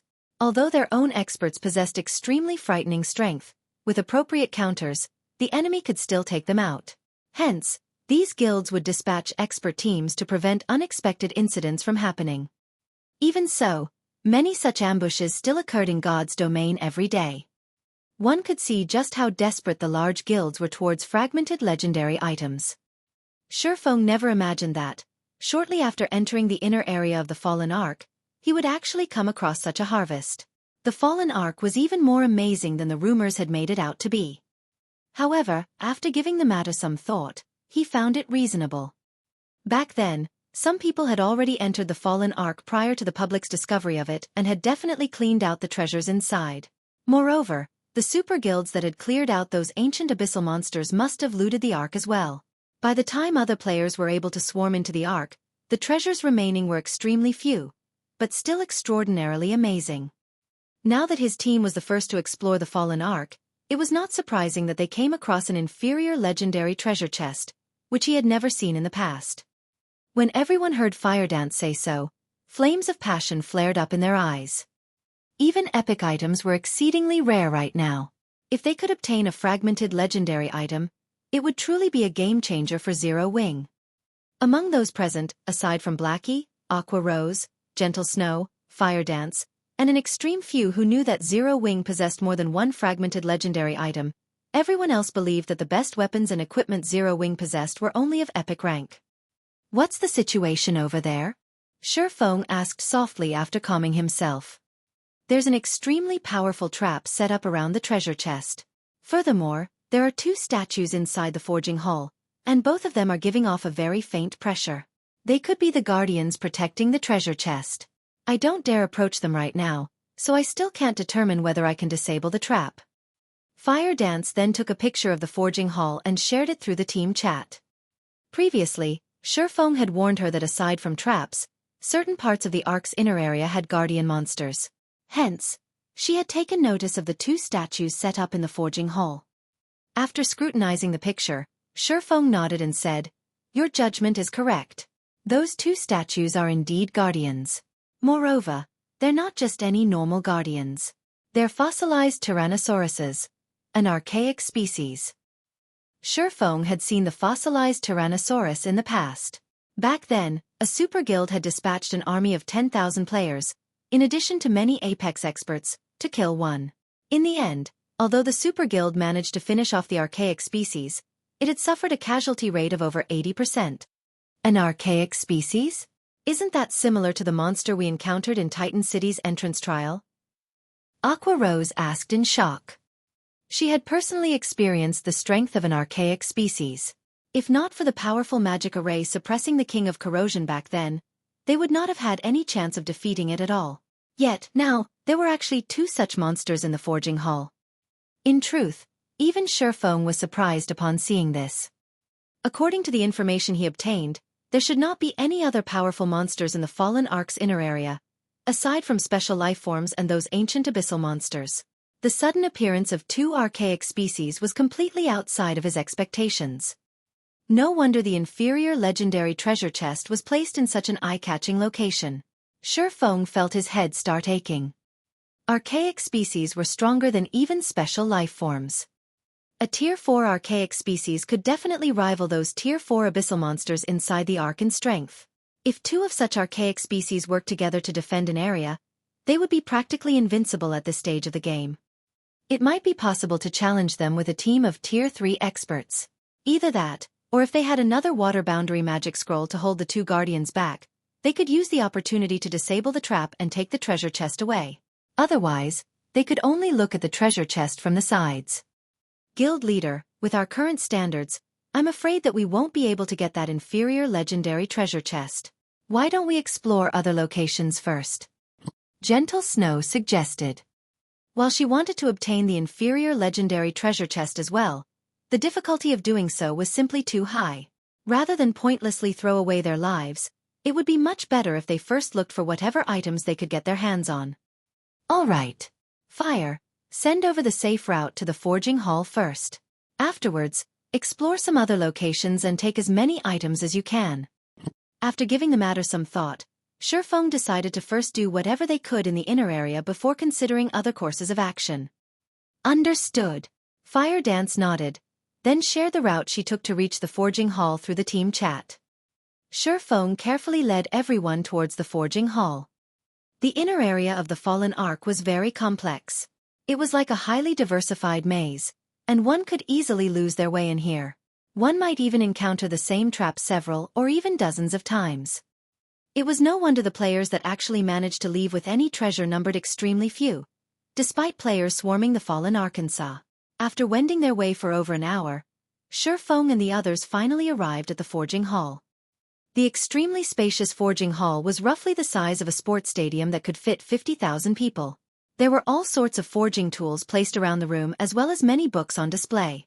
However, due to the corrosion of time, none of these things seemed usable. Only the treasure chest and the statues placed in the center of the hall appeared in pristine condition. Flying, find a way to disable the traps protecting the forging tools and books. Everyone else, take whatever you can away from here. Leave nothing behind, Xueqi instructed after glancing through the hall. Since he had already arrived in the fallen ark's inner area, he naturally could not let this trip go to waste. Although the forging tools and books were severely damaged, with so many tools and books here, he refused to believe that not a single one of them was usable. Understood. Everyone promptly spread out and went into action. As for Xueqi himself, he was carefully observing the inferior legendary treasure chest and the two massive statues standing beside it. Over 2 hours passed very quickly. Aside from where the treasure chest sat, everyone had cleared out all the other areas in the hall. Although everyone was relatively tired from all the looting they did, they managed to end up with a considerable harvest. The items they obtained included dozens of complete books as well as 8 forging tools. Every forging tool was secret silver rank, and if placed in the candlelight trading firm, they would all be top-class tools. While everyone was quietly waiting for Fire Dance to return, Gentle Snow used the time to flip through some of the books they found in the forging hall. Suddenly, Gentle Snow exclaimed with excitement, "Guild leader, this book seems to have a relevant introduction to the fossilized Tyrannosaurus." An introduction? Let me see. Xueqi demanded hurriedly. The book Gentle Snow was reading was titled Archaic Species Material Analysis. The book specifically introduced the various archaic species in existence as well as the materials that could be gained from their bodies. It also had a section on how those materials could be used to produce specific kinds of weapons, equipment, and other items. Among the archaic species recorded, the fossilized Tyrannosaurus had over a dozen pages dedicated to it. Meanwhile, the information mentioned that the fossilized Tyrannosaurus had 2 weak points. The first one was the monster's hydrophobia. Submersion in water would inhibit the fossilized Tyrannosaurus's reactions, and its defense would decrease significantly. The second weak point was its power core. There was a power core in the fossilized Tyrannosaurus's body. The destruction of this power core would significantly weaken the monster's strength attribute.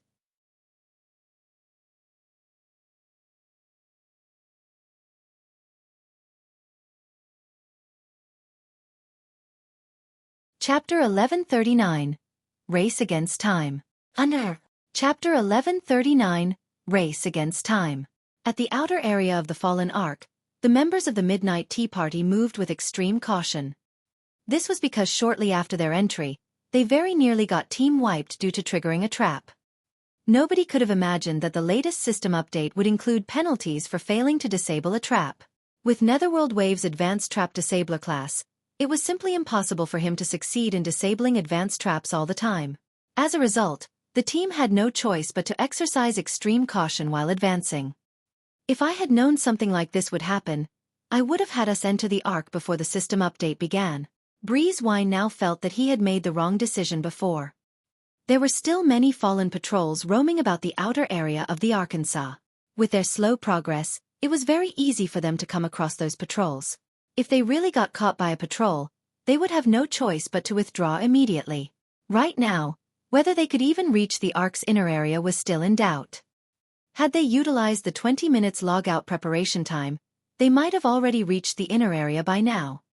Leader, you didn't make the wrong decision.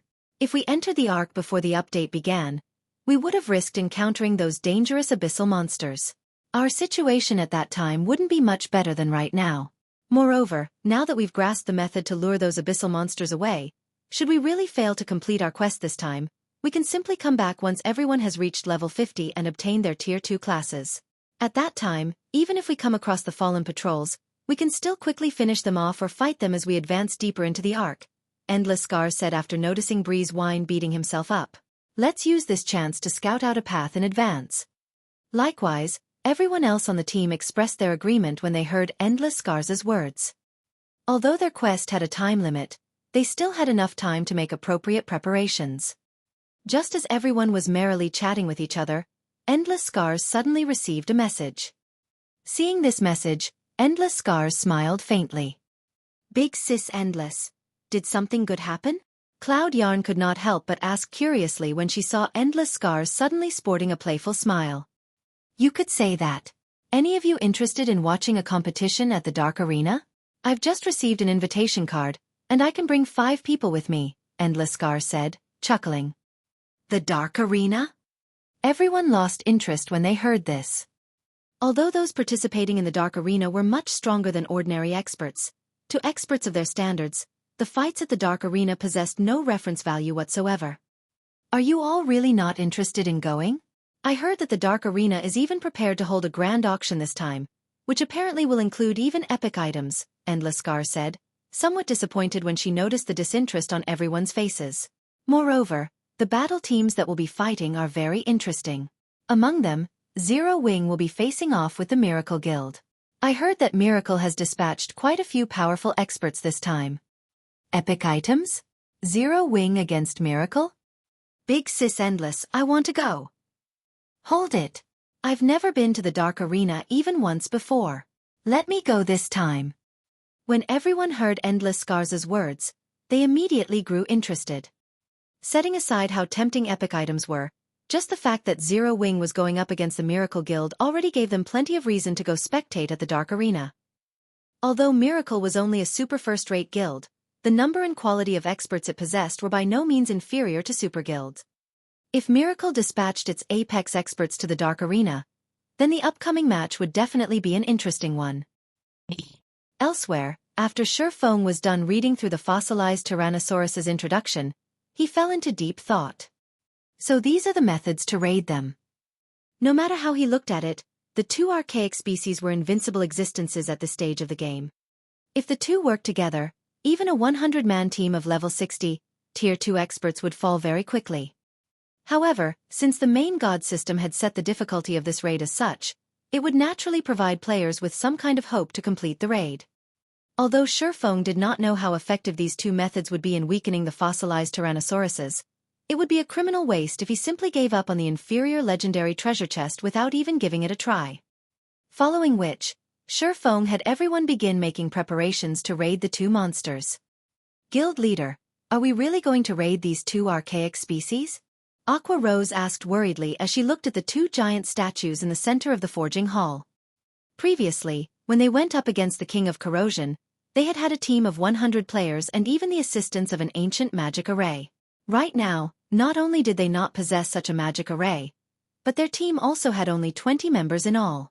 To make things worse, they had to go up against 2 archaic species at the same time. No matter how she looked at it, they were simply trying to get themselves killed. The outcome would be the same even if they managed to grasp the weak points of the fossilized Tyrannosauruses. I know what you're worried about. Before we learned of their weak points, I indeed had no idea how we could get the treasure chest. Now, however, things are different. I have around a 30% certainty that we can get that inferior legendary treasure chest, Xueqi laughed.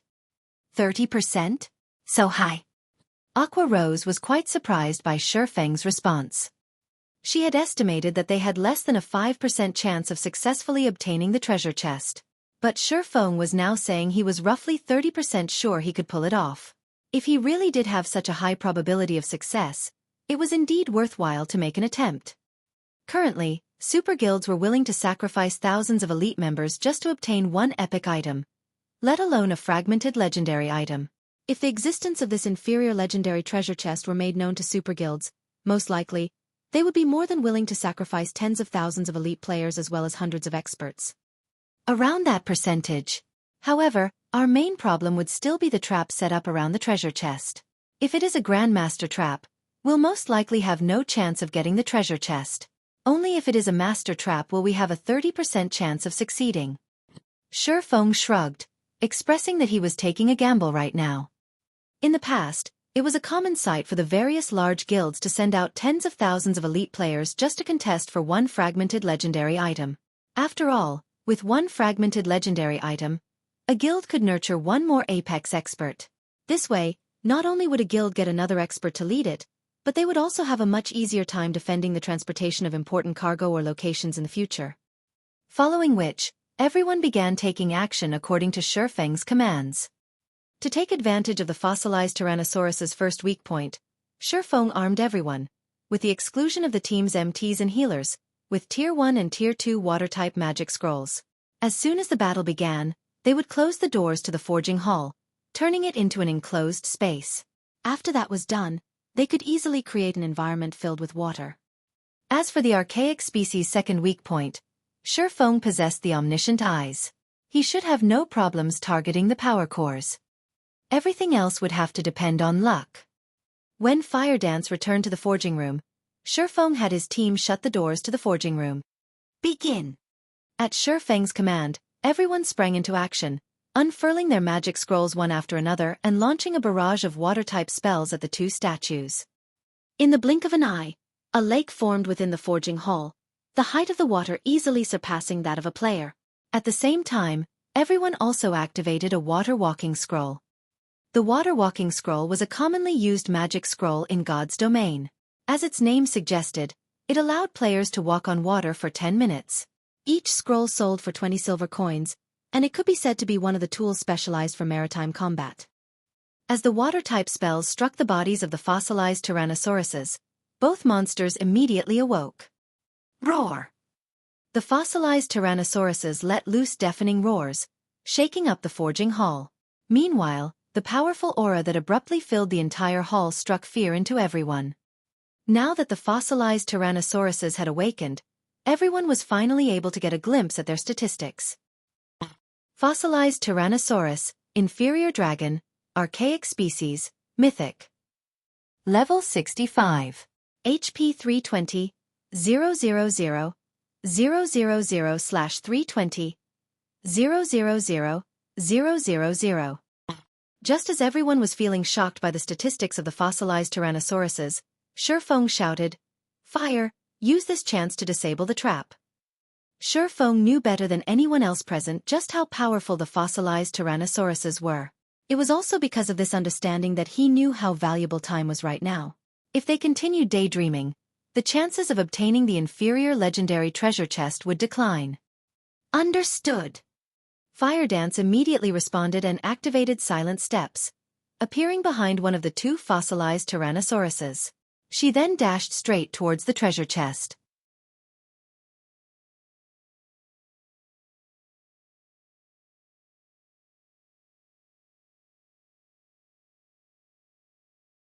Chapter 1140. Buying Time. Chapter 1140.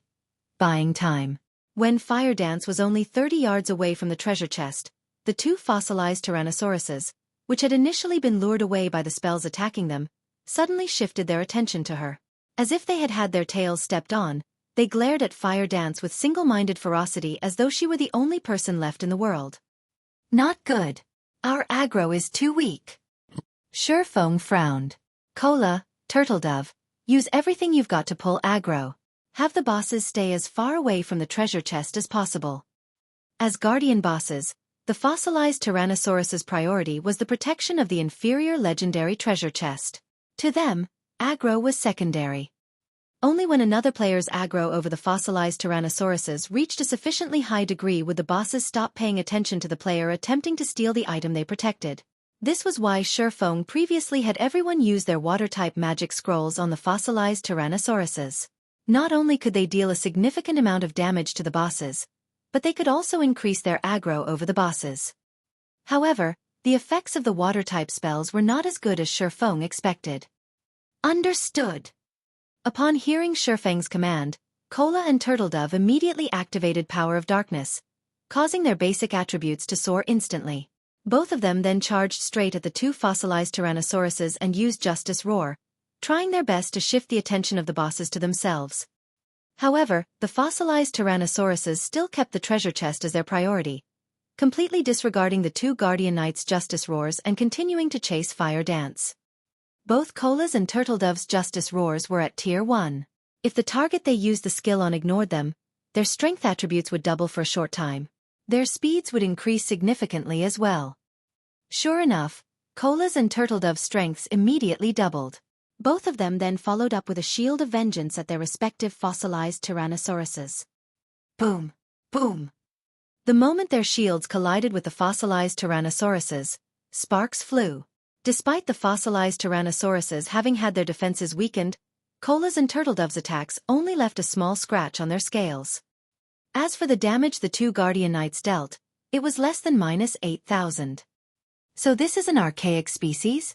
Gentle Snow revealed a dumbfounded expression when she saw the damage the two MTs dealt. This was her first time encountering an archaic species. Although she already knew their team had no chance whatsoever of winning against the fossilized Tyrannosauruses, when she saw this scene, she still could not help but be shocked. She had a general idea what Cola's and Turtledove's equipment standards were. If she was not wearing the 7 Luminaries battle armor Xueqi had given to her, her attributes would no doubt be inferior to theirs. Currently, not only had the two Guardian Knights activated their berserk skills, but they even had the strength boost from Justice Roar. In terms of strength, even a Tier 2, level 60 Berserker would be no match for them. Yet, now, the both of them had dealt less than -8,000 damage to their targets. The defense of the fossilized Tyrannosauruses was simply insane. At this moment, she wondered if Cola and Turtledove could even deal any damage to the fossilized Tyrannosauruses if not for the submerged environment weakening the boss's defenses. Roar! Although Cola's and Turtledove's full-powered attacks had barely dealt any damage, they still managed to get the fossilized Tyrannosauruses to shift their attention to them, which eased up the pressure on Fire Dance. Good. Now activate your life-saving skills and slowly lure the bosses away. Xueqi commanded. Without hesitation, Cola and Turtledove activated Protection Blessing. If they managed to deal only such a small amount of damage, despite the fossilized Tyrannosaurus's weakened defenses, they did not dare to imagine what kind of damage the inferior dragons could deal, seeing as the boss's attack power had not weakened in the slightest. Pang! Pang! No sooner had the two Guardian Knights activated Protection Blessing than the tail swipes of the fossilized Tyrannosauruses sent them both flying away. The speed of the attacks was so fast that not a single person present had managed to react. What happened? Minor Wind's eyes widened in shock. He had only seen the tails of the fossilized Tyrannosauruses moving slightly just now. There had been no sign of the tails making their way towards Cola and Turtledove at all. Yet before he knew it, both Guardian Knights were already in the air, their HPs decreasing by over 36,000, instantly falling below 50%. If not for Cola and Turtledove having activated Power of Darkness and Protection Blessing, which increased their HP to over 50,000 and half the damage they received, the two of them would be meeting God by now. Aside from Xueqi, everyone present was stunned by the horrendous amounts of damage dealt by the fossilized Tyrannosauruses. With such speed and strength, even a Tier 2 level 60 MT would not be able to last long against the inferior dragons. All healers, focus on Cola and Turtledove. We need to buy as much time for fire as we can. Xueqi shouted hurriedly, not feeling any surprise whatsoever at this situation. In the past, when super guilds dealt with Tier 4 archaic species, the teams they sent had been filled with players equal to or higher than the monster's level. Meanwhile, half of the lead MT's equipment had to be epic rank at the very minimum. Moreover, they needed to have 3 MTs simultaneously receiving the monster's attacks. Aside from that, they would also use intermediate magic arrays to suppress the archaic species. Otherwise, they would have had no chance of victory at all. Right now, the only thing they could do was to buy as much time as possible by relying on their berserk skills. As for defeating the fossilized Tyrannosauruses, Xueqi had never even entertained the possibility.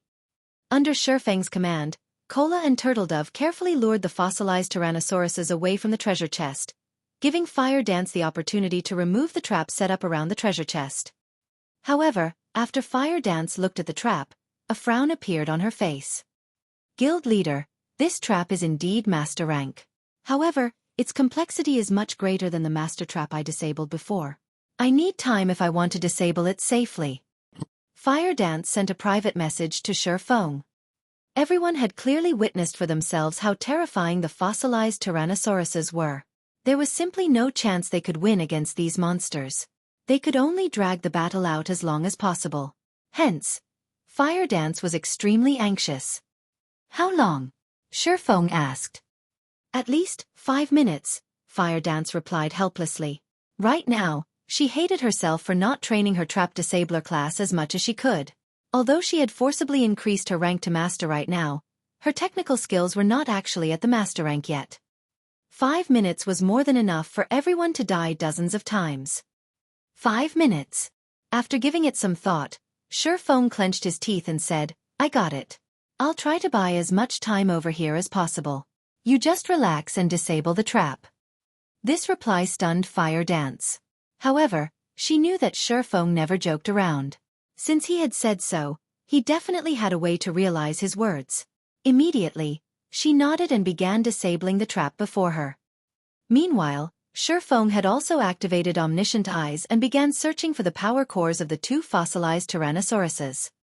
Their power cores are actually in constant motion.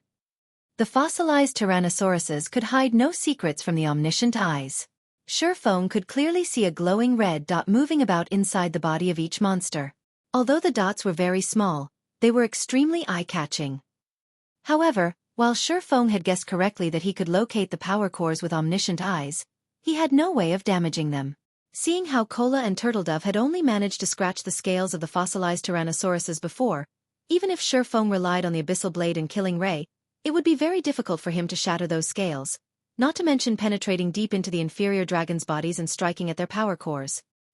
Nevertheless, Cola's and Turtledove's HPs were rapidly decreasing at this moment. The 2 Guardian Knights could die at any time. If he did not destroy the power cores right now, it would be impossible for them to survive for 5 minutes. When Protection Blessing ended, both of them would die instantly. It seems I have no choice but to use that, Xueqi muttered to himself before letting out a sigh. In a battle of such level it was just too risky to use that. However, in order to obtain the inferior legendary treasure chest, he had no choice but to take a gamble. Saying so, Xueqi took out a Summon Guard scroll and summoned his epic guard, Anna. Players generally would not let their personal guards take part in such a dangerous battle. While personal guards that were killed could be resurrected, the price for doing so was exorbitant. It was definitely not a price that players were willing to accept. Hence, players with powerful personal guards very rarely allowed their personal guards to take part in risky battles. Anna, use Angel Summoning.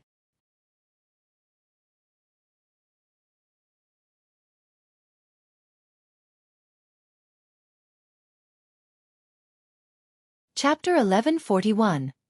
Valkyrie vs. Tyrannosauruses. Under Chapter 1141. Valkyrie vs. Tyrannosauruses.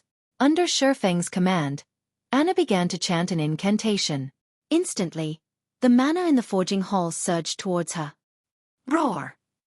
The 2 fossilized Tyrannosauruses quickly noticed the frightening amount of mana flowing towards Anna. Immediately, their massive golden eyes shifted to the woman, glaring at her as if she were their greatest enemy. Anna needed time to cast her spell. Although the forging room was quite large, a mythic monster could cross it in no time at all. Before Anna finished her chant, the 2 fossilized Tyrannosauruses would reach her. Currently, Anna was a Tier 2 NPC. She had no hope against the 2 Tier 4 archaic species. Seeing this, Xueqi sighed dejectedly. Hurriedly he shouted, Cola, Turtledove, use the basic mana pulse bombs. Previously, they had also obtained over 1,000 basic mana pulse bombs from the Armory in addition to the intermediate mana pulse cannons and movement-type defensive magic array. Every bomb contained the might of a Tier 3 spell. If used properly, these bombs would be frighteningly effective in a guild war. Basic Mana Pulse Bomb. Deals damage equivalent to a Tier 3 destruction spell to a radius of 25 yards. Bomb is 100% effective against monsters and players below level 100, and 50% effective against monsters and players level 100 and above. Cooldown: 2 seconds. Unfortunately, they had a limited number of mana pulse bombs. Once they used them they would be gone. Yet, they were the team's only option to pull aggro. Hearing Xueqi's instructions, Cola and Turtledove retrieved the fist-sized bombs reluctantly. However, seeing the 2 fossilized Tyrannosauruses charge at Anna, the Guardian's Knights threw the bombs at the 2 bosses. The mana pulse bombs looked like specks of dust compared to the fossilized Tyrannosauruses. However, the instant the bombs touched the fossilized Tyrannosaurus's scales, black and white mana surged forth, devouring the Guardian monsters. The forging hall shook with the explosions, and for a moment, even space itself seemed as if it might shatter. The mana pulse bombs might far exceeded everyone's expectations. Meanwhile, Cola and Turtledove, who stood closest to the fossilized Tyrannosauruses, were blown off their feet by the resulting shockwaves. This destructive power is even more amazing than Tier 3 large-scale destruction spells, Cola exclaimed in astonishment. He had seen Tier 3 large-scale destruction spells before. Although their range was greater, the spells couldn't destabilize space. If they attacked a Grand Lord with these basic mana pulse bombs, they might even inflict severe injuries. The mana pulse bombs had shocked the rest of the team as well, and they all thought it was a huge waste to use them against the fossilized Tyrannosauruses. If they used the bombs to weaken field Grand Lords instead, the guild could profit greatly. However, as the black and white mana dissipated and these players could see the fossilized Tyrannosauruses once more, their eyes nearly fell out of their sockets. Despite such powerful attacks, the fossilized Tyrannosauruses were unharmed. The mana pulse bombs hadn't even left a scratch. All the bombs accomplished was blowing off a layer of dust that had collected on the fossilized Tyrannosaurus' scales over the years, giving the two monsters a fresh, clean appearance. As for the bomb's damage, each had only caused around -200,000 damage. Even if they tossed 1,000 basic mana pulse bombs at the fossilized Tyrannosauruses, they couldn't kill the monsters. If they used the basic mana pulse bombs against Great Lords, each could easily deal over 1 million damage. The bombs would also easily annihilate players below Tier 3. However, the bomb's damage did redirect the fossilized Tyrannosaurus's attention to Cola and Turtledove. Excellent! Xueqi smiled faintly. The brief moment Cola and Turtledove had bought allowed Anna to finish her incantation. Emerge, Valkyrie! Anna shouted. Immediately, a golden magic array enveloped the forging hall's ceiling, which caused the mana inside the hall to rampage. A Valkyrie with pure white wings, geared in golden, divine armor slowly descended from the magic array.